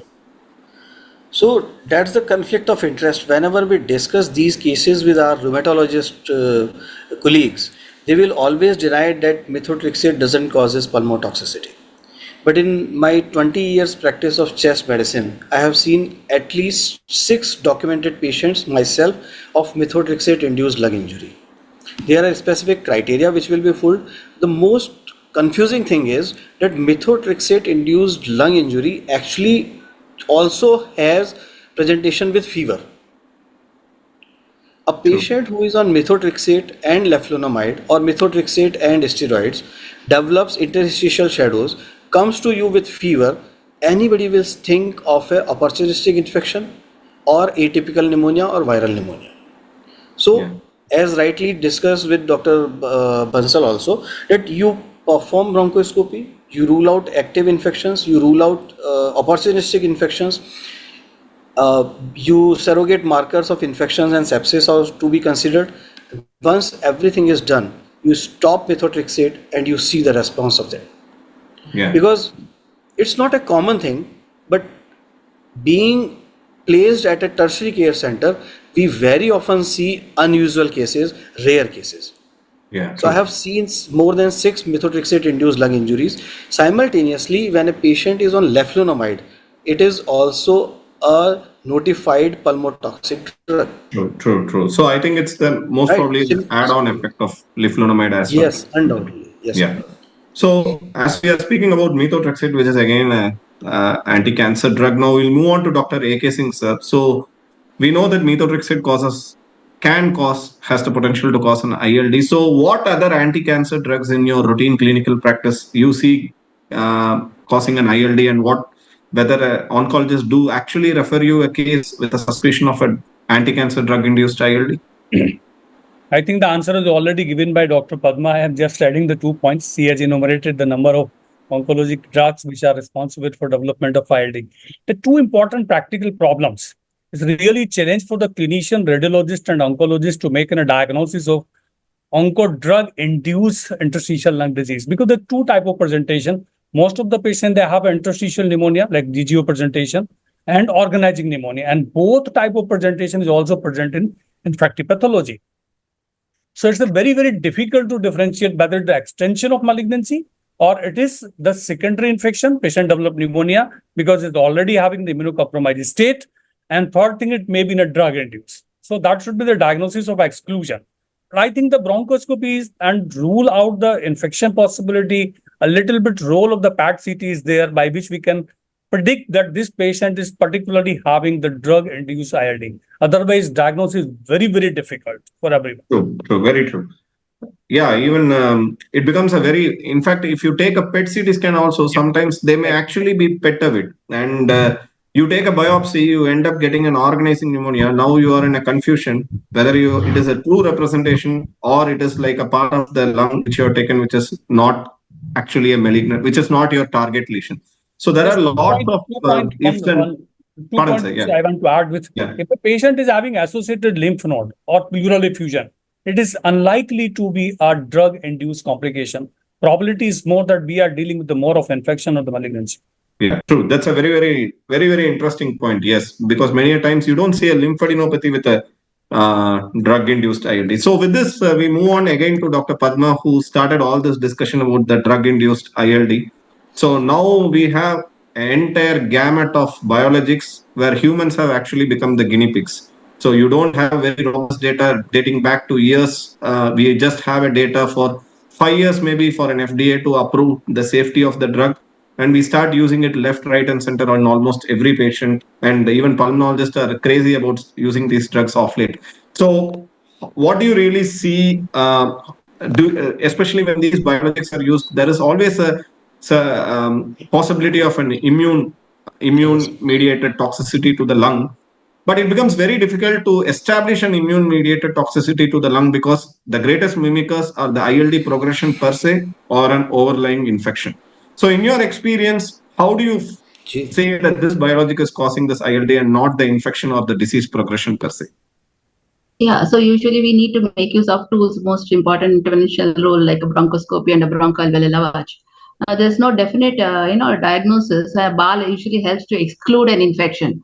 So you do a BAL more to exclude infection or maybe a malignancy which may be lingering in the background. There have been biomarkers which have been there, but they are not yet validated. Now, what is the role of BAL is if you are having a drug and if you see most of the drugs, they can cause a lymphocytic alveolitis. So if you see a more than 25% lymphocytes, and especially a CD8, CD4 reversal, then it's more likely to be a drug-induced, ILD. Other few things that you see sometimes with methotrexate, you may see some foamy macrophages. And sometimes you may have a eosinophilic picture, especially with DRESS or in a eosinophilic pneumonia, you may have a eosinophilic predominance. Now, if you have a DH-like presentation, you may see hemocyte-related macrophages in your BAL. So BAL definitely has got a great role in especially drug-induced lung disease, not a definite thing, but it helps you to exclude infections. Now, your cryobiopsy is very important nowadays because you may see some of the drugs causing a granulomatous pattern, especially the immune checkpoint inhibitors. So, or a HP-like pattern. So, a combination of BAL and maybe a cryobiopsy and even a mediastinal lymph node biopsy to pick up a granulomatous pattern to sort of pick up a drug-induced lung disease is definitely helpful. So, it's helpful to rule out an infection first before we go ahead with further treatment as a drug-induced lung disease. Yeah, so this Dr. Padman has brought about a very beautiful point. So I think more than a clinical criteria per se, like these are the decisions which is going to change the outcome of the patient in a big way. Then I think in that cases, it is always worthwhile to consider either a BAL or if you have an access to a cryobiopsy or something, it's better to do it because your decision is going to change the outcome of the management in your patient. So now we'll move to Dr. Shubhra Jain. So you know that you have diagnosed a patient with a drug-induced ILD and he has already got an established ILD. So are you going to just stop the medication and wait and see if this ILD resolves as we saw from phenytoin-induced hypersensitivity pneumonitis? Or is there a role of steroids given the fact that it is again an immune-mediated response to the drug? So what does the literature say and what is your personal experience on that? Basically, the management depends on severity of disease. If it is mild and not impairing patient daily activities and patient is least symptomatic, then we can just withdraw the drug and no need of even steroid. But if it is severe, like patient is requiring oxygen or if it is life-threatening, then definitely there is role of steroid, especially if it is eosinophilic pneumonia or if it is OP and obviously HP. Then if these patterns are in DIILD, then steroids do wonder. However, if the lesions are very much progressive and there is fibrosis, then there is no role of steroid. Yeah, so just excellent point. Yeah. In mild cases. Yeah, it's an excellent point because it depends entirely narrows down to the severity. Let's say the patient is totally asymptomatic, and I think then it is worthwhile to consider wait for the response by stopping the drug rather than being very aggressive on putting these patients on steroids. But if the patient is admitted in an ICU or requiring oxygen, then it makes all the effort worthwhile in initiating at least a steroid trial and looking for response. So with this, we move on to Dr. Ankit, who is very interested in bronchoscopies and allied procedures. So you touched upon the bronchoscopies and biopsies, and you said that, yes, I will do a bronchoscopy and a biopsy before I label a drug-induced ILD. So what sort of pattern of presentations you see in this biopsy when you really do it for a patient with a drug-induced ILD? Most common involvement of these patterns is mostly in the parenchyma. In parenchyma of the lungs, you can get the interstitial or the involvement of the alveolar or the vascular component. The most commonly components that is involved is interstitial one. So what it has been seen that a single drug may have multiple patterns of involvement. So it is not necessary that one drug will have only one pattern. So the various patterns we commonly encounter, and yes, it is very difficult to differentiate them from the actual disease also. They are like cellular or fibrotic NSIP you can get in your histopathology. You can get the pattern of the usual interstitial pneumonia in which you have multiple fibroblasts. You can found some non-caseating granulomas like hypersensitivity pneumonitis. You can get the pattern histopathological patterns of organizing pneumonia with or without bronchiolitis obliterans. We know that eosinophilic pneumonias are very common in drug-induced, so there is multiple infiltrations of eosinophils in these particular segments. There could be diffuse alveolar damage, and you can got inflammatory vessels in this particular component. So the important take is that a single drug can have a multiple type of patterns. There is no specific pattern for a single particular drug. Yeah, very true. So I think your pathologist will have a fun time interpreting a drug-induced ILD, because I think in your drug-induced ILD, you can see all patterns of presentation, as Dr. Ankit has already said. So now we again move on to Dr. Sharad.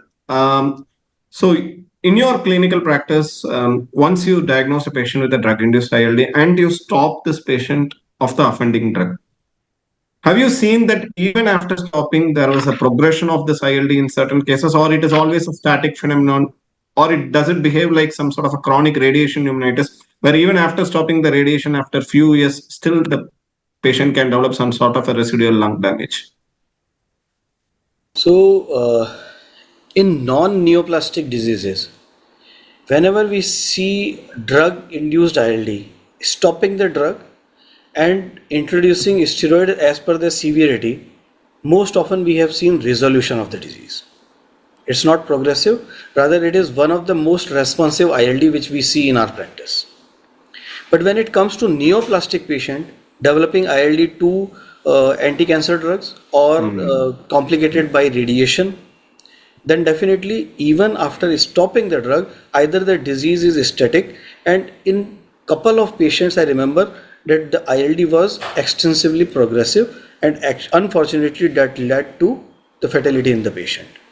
But if I have to measure what is the problem, how big is the problem, if I have seen 100 patients of drug-induced ILD, at least 80% will respond by stopping the drug and introducing the steroids.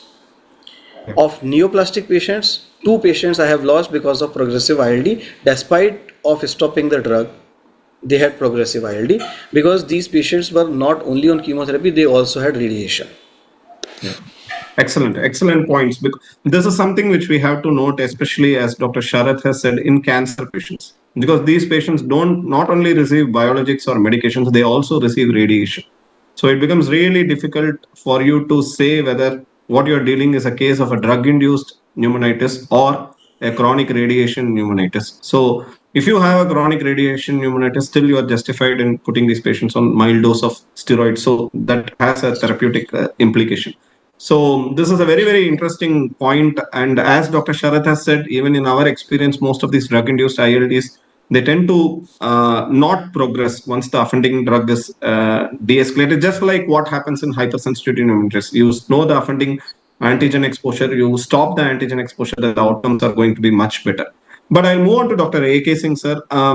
So you have a drug-induced ILD patient who has been taking the drug for quite some period of time and already developed architectural distortions and severe forms of ILD. Would you be inclined to start an antifibrotics like an nintedanib or a pirfenidone in this patient? Or how do you really judge initiating these antifibrotics in these patients? So it is basically a difficult answer because we don't have any guidelines. Once on the CT scan, we have the significant fibrosis and the patient is symptomatic because of that problem, and there is a gradual increase in the lesion, then I will prefer to start antifibrotic drugs, because there is no control trial for that. Because fibrosis is a reversible component, I will try to start antifibrotic drug in that condition patients. not in all patients. If there is only fibrotic band, patient is not symptomatic, is having a ground glass opacity, I will not prefer to start antifibrotic drug in this patient. Yeah, perfect points. Because right now, what at least initially maybe medico-legally it was difficult, but right now at least we have a term called as a progressive pulmonary fibrosis. So I think if you go by that criteria, after a 6 months, you get your CT scan done or you get your 6-minute walk test done and a PFT done, and you see there is a decline, significant decline in your FVC, then even a drug-induced ILD can behave like a PPF. And only once you demonstrate this progressive fibrosis, then I think probably we are justified in starting these antifibrotics for these patients. So now I'll move to Dr. Padma. We have discussed a lot about these pharmacological therapies, steroids, antifibrotics, stopping the drug and everything. But do you think that we are underutilizing the non-pharmacological therapies in the management of occupational and drug-induced ILD? So what is your take on this, and how would you really suggest your patient to stick on to certain non-pharmacological management of these ILDs? So even before starting the pharmacological therapy, the first thing is removal of the patient from the offending agent, whether it be an environmental cause or a drug. That becomes the first part of the therapy, non-pharmacological. Second thing, obviously, pulmonary rehabilitation, stopping of smoking. Then a lot of these people need a lot of nutritional counseling. There may be a lot of patients with silicosis, malnourished. And when you have a progressive massive fibrosis and the patient is going to be given a verdict that it's an irreversible disease, then obviously psychological counseling also becomes very important. Then the other therapies can be tried out in the form of oxygen therapy if they develop respiratory failure, or in the fact of that we could also consider them as part of lung transplantation if you call it as a non-pharmacological therapy other than drugs. And support and emotional support and nutritional support and vaccinations definitely play a role. So we need to look at pulmonary rehabilitation as a whole and stopping smoking.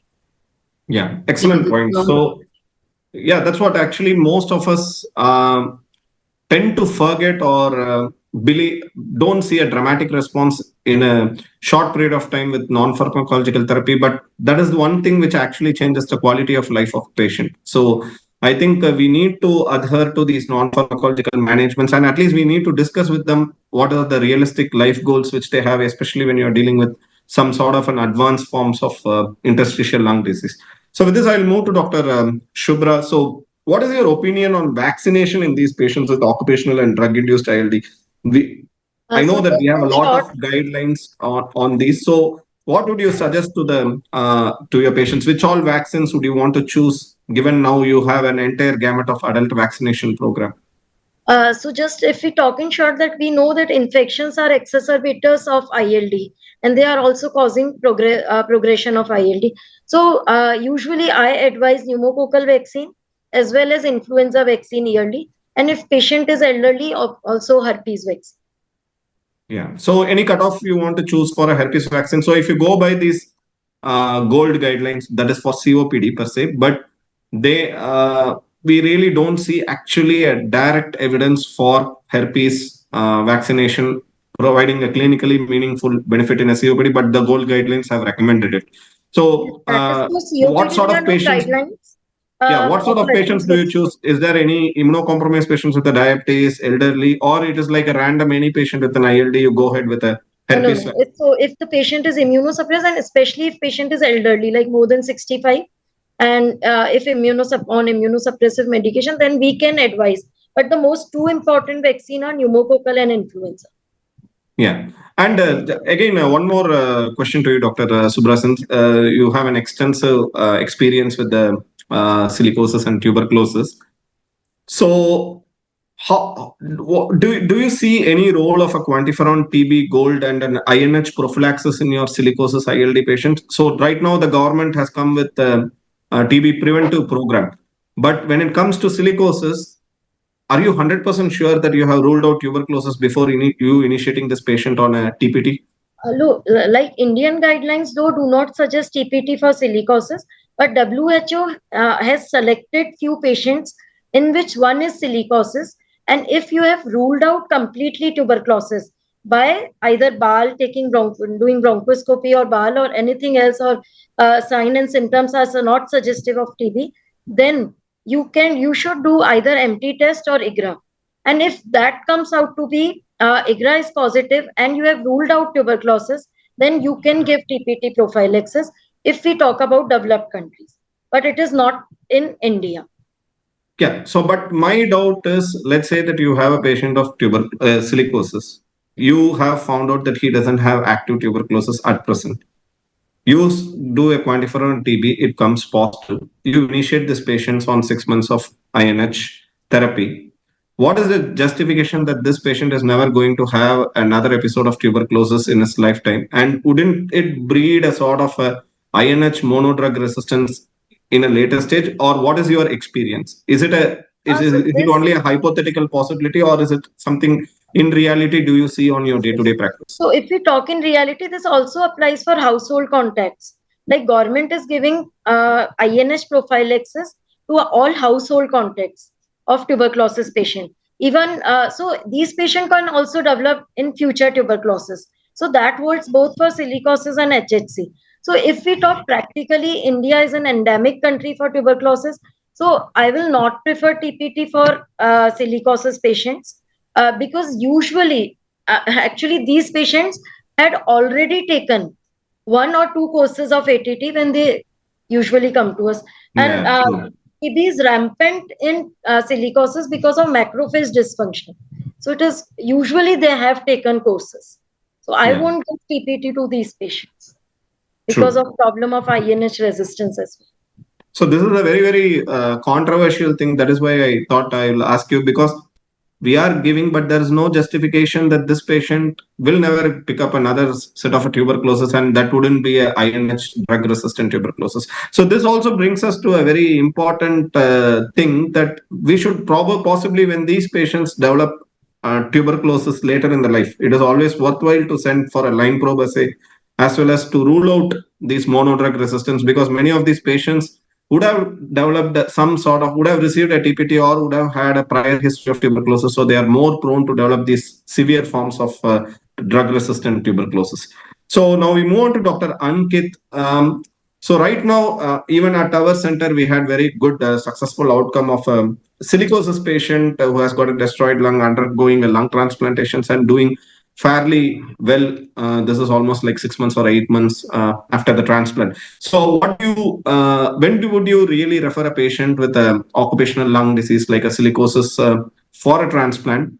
And what post-transplant complications you expect which would be different from any other patient?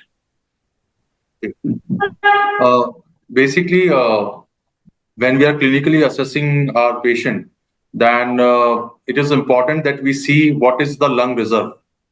And if the lung reserve is very poor, both clinically and maybe through spirometry also, and there is persistent clinical deterioration, and it is hampering the quality of life of that patient, and patient may have severe pH in those conditions. Maybe these are few factors in which possibly we will look into the context if the patient could be referred for a lung transplant. Yes, there are reports in India also and outside India that in certain end stages occupational diseases, whether it could be silicosis, asbestosis, variolosis, pneumoconiosis, or coal worker pneumoconiosis, there has been option of lung transplant being given to them and done to them, and with a reasonable survival. There are certain things that I will look into context before referring also. That is, I have to rule out the active infection, that is like tuberculosis in those set of patients, particularly with silicosis, as it is very in good numbers in our country. So that should be ruled out. Particularly in some set of patient, there is a chance of malignancies. So these malignancies may be, there is a high risk of death in those patients and possibly not suitable for lung transplant in that way. The most important factor before transplant, I would be looking about your functional status. If they have a very limited functional status, they are possibly the poor potential for post-transplant for rehabilitation. So that is an important context, because over the period of time, as other patients with lung fibrosis and COPD, there is a lot of loss in muscle mass and the various things related to it. So that has to be taken into context, whether the patient post-transplant would be able to achieve a good rehabilitation. Yeah, these are perfect points. Like because many of the times when we choose these patients for lung transplantation, especially silicosis patient, they are totally emaciated. And if you are in a hurry without putting them for a good pre-transplant rehabilitation, then generally the outcomes are going to be much poorer. So I think building up of a proper nutrition and building up of the immunity prior to subjecting these patients for a transplant is very important. Another thing, as we have always discussed here, is the infections and the tuberculosis in India, which is very, very common. And I think you need to be very strict with your evaluations to rule out an active tuberculosis before you actually put these patients for transplantations. So now I'll move to Dr. Sharad. This is something which we never actually realize as a pulmonary physician, and many a times we tend to ignore just looking into the lung. But actually, the occupational lung disease extends beyond the lung. In many cases, we have seen a lot of these connective tissue disorders occurring in patients who has got a significant occupational exposure to silica and other occupational dust. So, in your experience, which are the sort of these occupational lung disease where you will see predominant and extrapulmonary manifestations, and what we actually need to look into these patients when we evaluate them for the same? So, specifically talking about silicosis and pneumoconiosis, the most common extrapulmonary thing which we have already discussed, and as Dr. Ankit Bansal has mentioned, that it is the pulmonary cachexia which we have seen it very often. One thing. Secondly, because of repeated doses of steroids or because of repeated doses of immunosuppressants, definitely secondary infections has led to recurrent admissions of these patients. But if you talk about like a CTD ILD patient who present with joint pains or rashes or some skin manifestation, that is typically not a presentation in occupational exposure, right? But wouldn't silica cause per se high risk of scleroderma? Like, isn't it? Undoubtedly, like I had shown in my presentation, exposure to silica can lead to scleroderma. Then definitely it can cause rheumatoid arthritis. Yeah. It is also one of the factor for development of PMDM disease or polymyositis or dermatomyositis. It is one of the factor for development of sarcoidosis, which we have seen very commonly with carbon nanoparticles during the World Trade Center tragedy. So these kind of manifestation we have seen practically in our day-to-day practice by after exposure to occupational dust. Yeah, Dr. Shubhrajan, you wanted to add something? Actually, we have published 3 cases of Erasmus syndrome, that is silicosis with systemic sclerosis. So we see systemic sclerosis as well as rheumatoid arthritis in silicotic patients. Rest, I have not seen SLE, but sir has described it is mentioned in books. Yeah, very true. So I think there is you need to look even a little beyond the lungs also, because many times we think that these patients are rheumatoid arthritis. As Dr. Padma said, if you don't go into their chronological history, possibly they could have been from an area where they had a significant exposure to this silica dust as well. So I think even in sort of an established connective tissue disorder, I think it's worthwhile to see if it is primarily a CTD or a occupational induced CTD. I think, if I'm not wrong, that syndrome is also called Erasmus syndrome. It's been quite before long I have read that, so I'm not pretty sure about it. Yes, so yeah, so Dr. Padma, like one another important thing which we always neglect is we always keep speaking about tuberculosis in India, but unfortunately most of these cavities also turn out to be in certain cases fungal infections and malignancies. So somehow we are biased towards tuberculosis. Yes, tuberculosis is the most common thing which we see, but not all cavities in silicotic patients should be a tuberculosis. So what is your experience on seeing cases of chronic cavitary pulmonary aspergillosis or squamous cell carcinomas in these patients? So what would be the characteristic clinical features which you feel would tend to help you to diagnose these cases? Yeah, so just like the saying goes, not all wheezes is asthma. So I should say that not all cavities are tuberculosis. Since the burden of TB is very high in the country, we tend to mistake, mostly at the general practice that all cavities get treated as tuberculosis, but they actually turn out to be maybe cases of silicosis or even cavitary sarcoidosis for that matter. Now, as we know that all these cavities are a home for a lot of these aspergillus infections, we could see aspergilloma, or even they could be a precursor for malignant transformation, and we could have malignancies setting up in these cavities. So if a patient comes with hemoptysis, loss of weight, in addition to thinking about tuberculosis, we should also think about, is there an aspergilloma sitting in the cavity? A CT scan would probably be helpful if we have an aspergilloma there. Or we also need to know about a malignancy, especially if a patient is also a smoker. So we need to have a differential diagnosis of all these patients and just not only think about tuberculosis.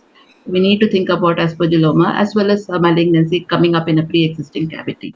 Yeah.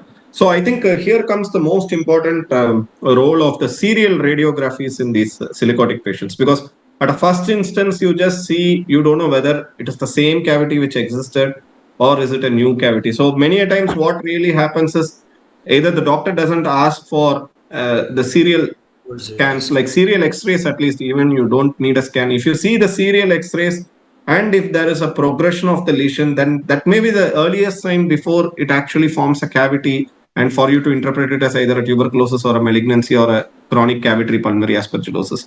So I would like to come to Dr. Sharad. I know that we are taking a lot of questions, but I think these are very practice pertaining points to most of the audience here. So when you speak about chronic cavitary pulmonary aspergillosis, so how do you really diagnose? Like, I think Denning has beautifully given a lot of classifications about this chronic cavitary necrotizing pulmonary aspergillosis, chronic cavitary pulmonary aspergillosis, chronic semi-invasive aspergillosis. So, how do you really start working up these patients when you suspect a high degree of suspicion of a fungal superadded infection? So obviously, first and foremost is the radiology. If you see, because the radio, especially the CT scan, if you see there is crescent sign, or there is a pericavitary nodular infiltration, or there is a halo sign, then definitely you know that by the correlation of symptomatology that it's an active ongoing fungal infection. You rule out with the sputum examination or the BAL, then definitely you carry out the blood investigation for level of serum Ig as well as serology of for aspergillus and galactomannan levels. And if the patient has massive hemoptysis, recurrent hemoptysis, or respiratory failure with recurrent fever, obviously you have to start treatment for a active fungal infection. Silicosis patient, they have already damaged underlying parenchyma, pre-existing cavity, which is actually the growing field for a fungal infection. And once you pinpoint that this is active ongoing infection, you have to start with the treatment, which will include antifungals as well as steroids. Yeah, so when we speak about chronic cavitary pulmonary aspergillosis, as we said, so generally we take a dictum of like 3 months progression. You see the 3 months, there is a worsening. Along with, you can even get a serum specific IgG against aspergillus. So if you don't want to do an invasive test, you just get a specific IgG against aspergillus, and then you take into the clinical criteria where there is a fever, loss of weight, loss of appetite, and you look into the serological criteria and you look into the radiological criteria. If there is progression, then probably yes, you're dealing with a case of a chronic cavitary pulmonary aspergillosis. The importance of identifying this is because you have a correctable etiology. Let's say you are treating these patients with the voriconazole or an itraconazole for that matter, then probably you can prevent the progression of these fungal things. So one another interesting experience we had, I think it's little out of context for this, but I think it is of relevance. So whenever you see a cavity where you are strongly suspecting a malignancy and you take a biopsy, and if the biopsy shows only fungal, don't believe always that it is a fungal infection. Because what really happens is it's just a fungal colonization of your underlying malignant process. Because once malignancy happens, necrosis sets in, which acts like a breeding ground for your fungus. You take a biopsy, you get a fungal infection. But if your pretest probability for malignancy is quite high, then probably you have not taken a deeper biopsy. This we have experienced in 2 or 3 cases where when we did a total bronchoscopic debulking of the tumor, the superficial layer was all fungus. But as you go deeper, you see a lot of these malignant process actually happening. So I think this field of occupational lung disease is a very, very interesting one, because whatever you see in the textbook of all the radiological presentations, you can see everything in an occupational lung disease, starting from your lung cavities, airways, pleura, into the nodes and everything. So one more thing, which I wanted to ask Dr. Subra, because she would have seen most of these cases. What is your experience of broncoliths happening inside the silicotic patients? Because we have seen the silica nodes being very hard, which erodes the bronchus, comes inside the airway, and presents to you like a tumor-like lesion with a hemoptysis. Have you seen in your setting? Because we see occasionally, we don't see it Yes, very I often. have seen reports, but personally, I have not seen bronchiolids eroding into bronchus. But I have seen one in AIMS Jodhpur. They have done the bronchiolids is completely going inside the bronchus. But I have personally not seen. Yeah. Okay. So I So think we have touched upon most of the aspects of occupational and drug-induced ILD. So I'd like to ask from each one of the panelists here one concluding points. I would ask Dr. Shubhra and Dr. Padma to say about occupational, and Dr. Sharad and Dr. Ankit to say about drug-induced. So we'll start. Which one point you feel that the audience should take away from all this talk we had about occupational lung disease from Dr. Shubhra? I will say prevention is cornerstone of treatment, and early diagnosis helps to prevent morbidity as well as mortality. Yeah, and Dr. Padma, anything on occupational ILD which you want our participants to take home as the key message from your experience? Most important is a very important occupational history in all patients of interstitial lung disease. So occupational history becomes very important because it is important to know the prevention part of it so that the disease doesn't get further aggravated.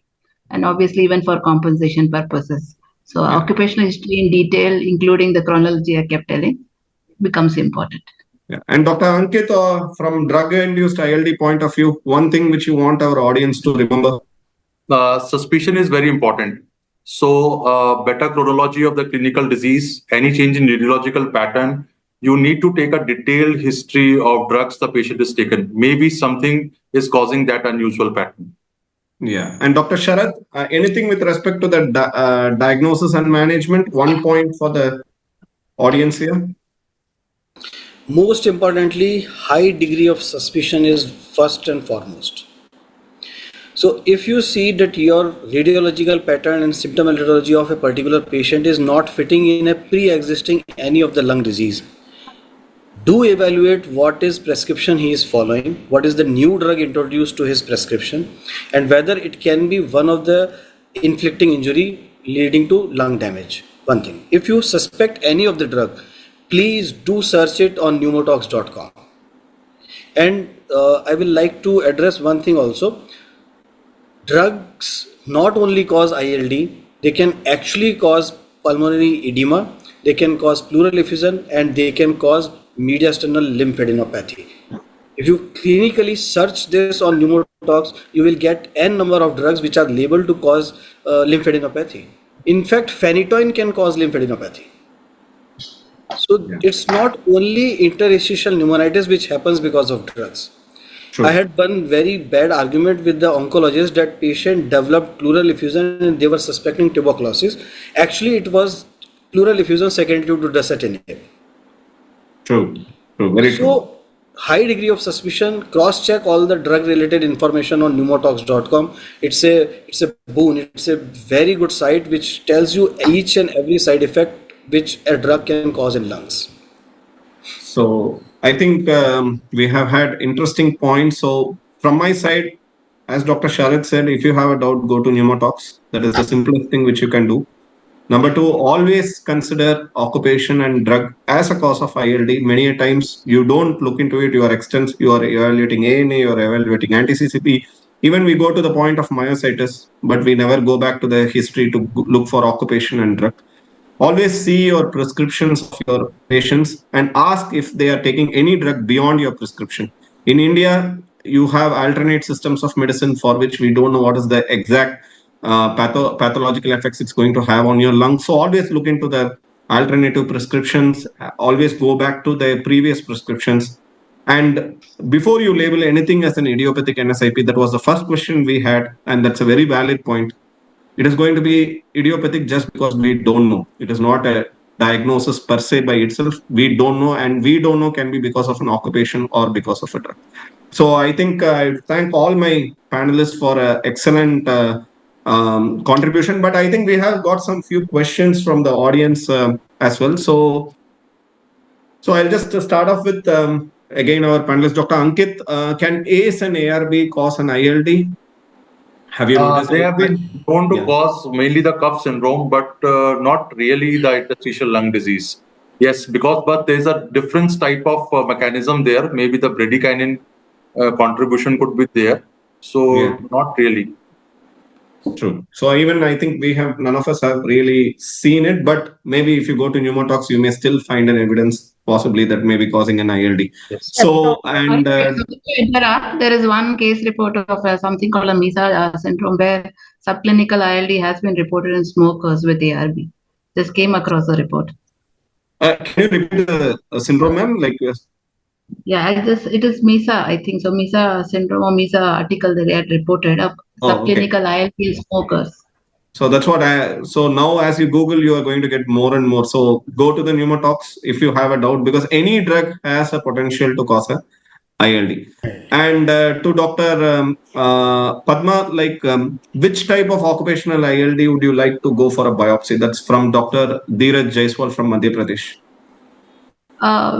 Most of the times we can avoid a biopsy if the history has been adequately taken, like silica exposure, and you have a classical HRCT pattern. But in case if you have an UIP pattern, which is a probable UIP, and there could be a possible occupational exposure, especially if you're suspecting that it could be a compensation, and if you find asbestos fibers in a lung biopsy, the whole diagnosis changes from an idiopathic UIP to an asbestos-induced UIP. So definitely that would be a candidate where we would suggest a lung biopsy. And so I would think about that as a indication for lung biopsy. True. Especially for compensation, you have to prove it. Or even for a case of silicosis, if the occupational history is not very classical, but there is a doubt, then definitely if a composition is ensured for a patient. Yeah. And we have a question for Dr. Ankit, Dr. Kiran from Trivandrum. Are there definite criteria for classifying severity of an occupational ILD and grading disability for granting compensation? I think ILO or something is there. So I think Dr. Ankit would be the best person to say on this. I think they have made certain criteria on that. Again, the clinical assessment and the lung functions are an important parameters to assess the severity of that sort of patients. And regarding the compensation, not only the clinical criteria or the assessment, the many things are seen, that what is the productive age group of the patient and how could he contribute in the working in the family. So all these points has been taken into consideration before granting the compensation also. Yeah. And we have a question to Dr. Shubhra from Dr. Trinab Chatterjee. Comment on business or sugarcane industry as in Maharashtra causing an ILD. So anybody from here has an experience on business or sugarcane? I don't have. So Dr. Sharad, do you want to take it? Maybe in Delhi, there must be some sort of... We have, I practice in Ghaziabad, and we have seen a couple of cases of businesses, because UP is another state where a lot of sugarcane industry is there and a lot of sugar industry is there. So this is definitely exposure related and typical occupational lung disease. A patient will come up with similar same symptoms of long-standing cough and progressive breathlessness, and the exposure history is one of the things which will establish the diagnosis. There is interstitial pneumonitis. So the thing is that after evaluation of their impairment, functional impairment, if there is gross desaturation on 6-minute walk test, the walk distance is reduced to 50%, definitely the advice is to switch the job. We have to completely obstruct, completely change the occupational exposure. Yeah. So we have seen a couple of patients because of this sugar industry in UP. Yeah, and we have a question from Dr. Bhavyaja from Maharashtra. I think to Dr. Shubhra, does steroids have a role in silicosis? No, actually they don't have role. If it is acute silicosis, we know it is the whole lung lavage that is the treatment for silicoproteinosis. And steroid only role when it is coexisting obstructive airway disease. Like patient is having COPD with silicosis, then definitely the treatment is like inhaled corticosteroid. Otherwise, there is no role of corticosteroid. Yeah, I think there's a very, very important thing. In fact, steroids can even worsen your patient and can make them more prone to develop tuberculosis in your patient.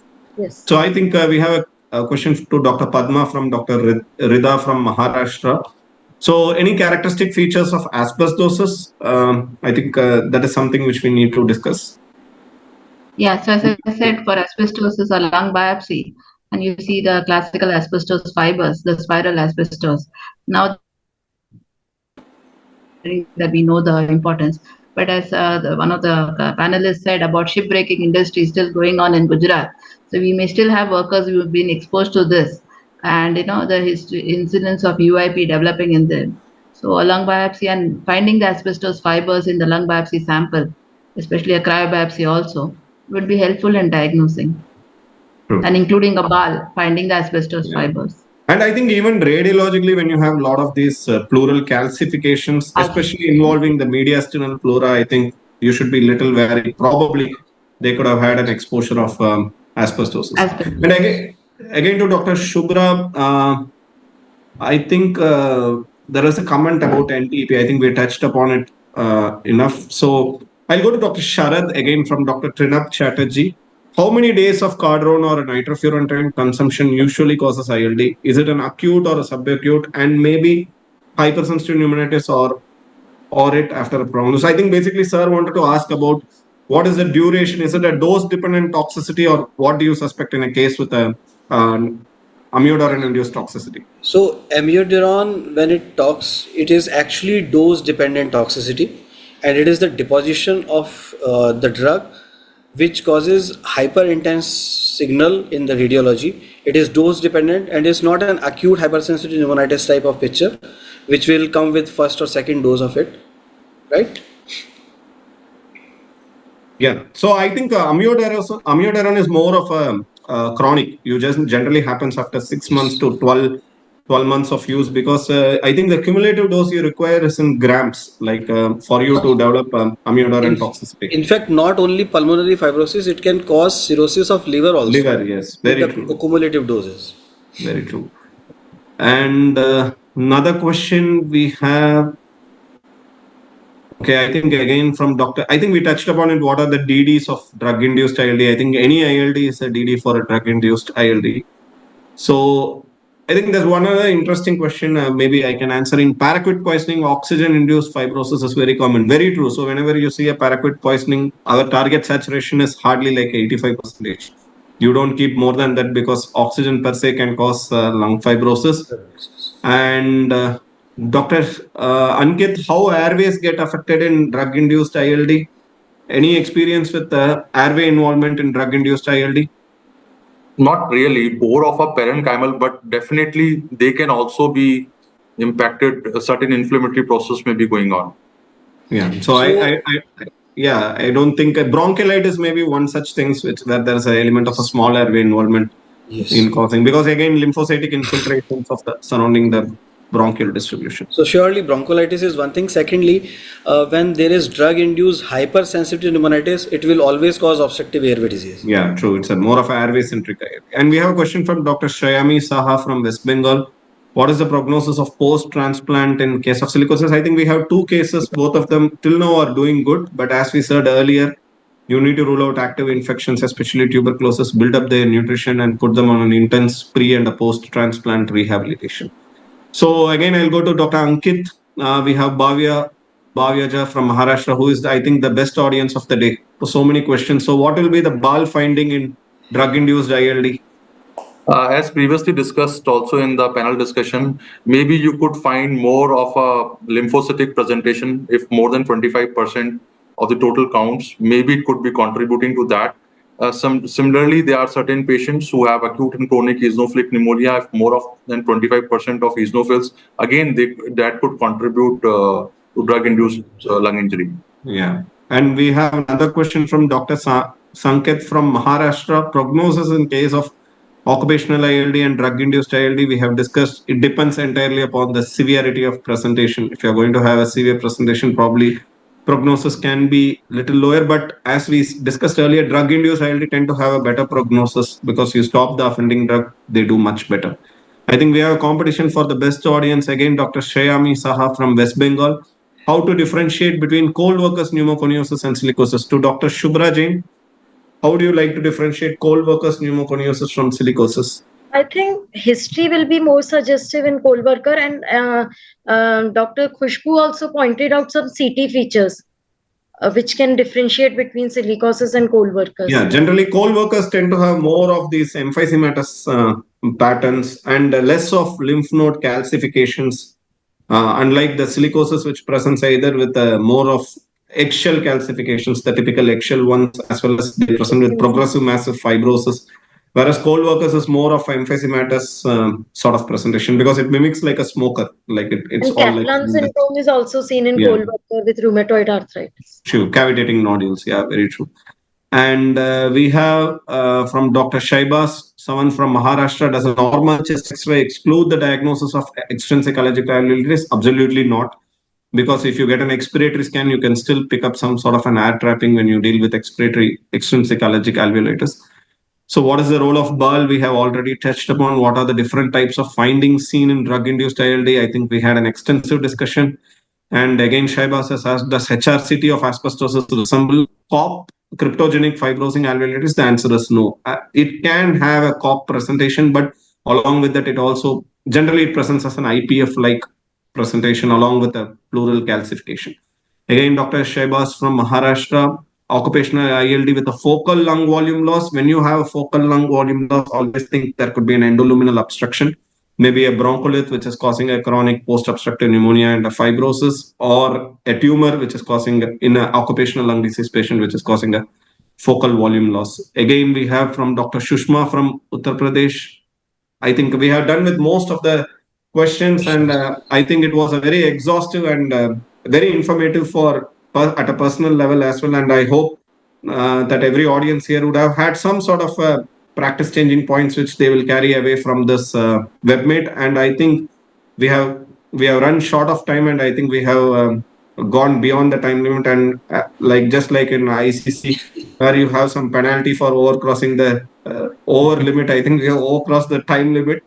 So anyways, I would like to thank CIPLA and ICS for having given this opportunity for an excellent academic discussion. And I genuinely thank all the panelists here, and especially Dr. Amita Nenne for putting up such a hard work in making sure that the program runs well. And I think we'll conclude the session at this point of time, and eager to have you sometime later for a much more academic discussion. Thank you and good night. Thank you. Thank you, Dr. Vishesh. Thank you.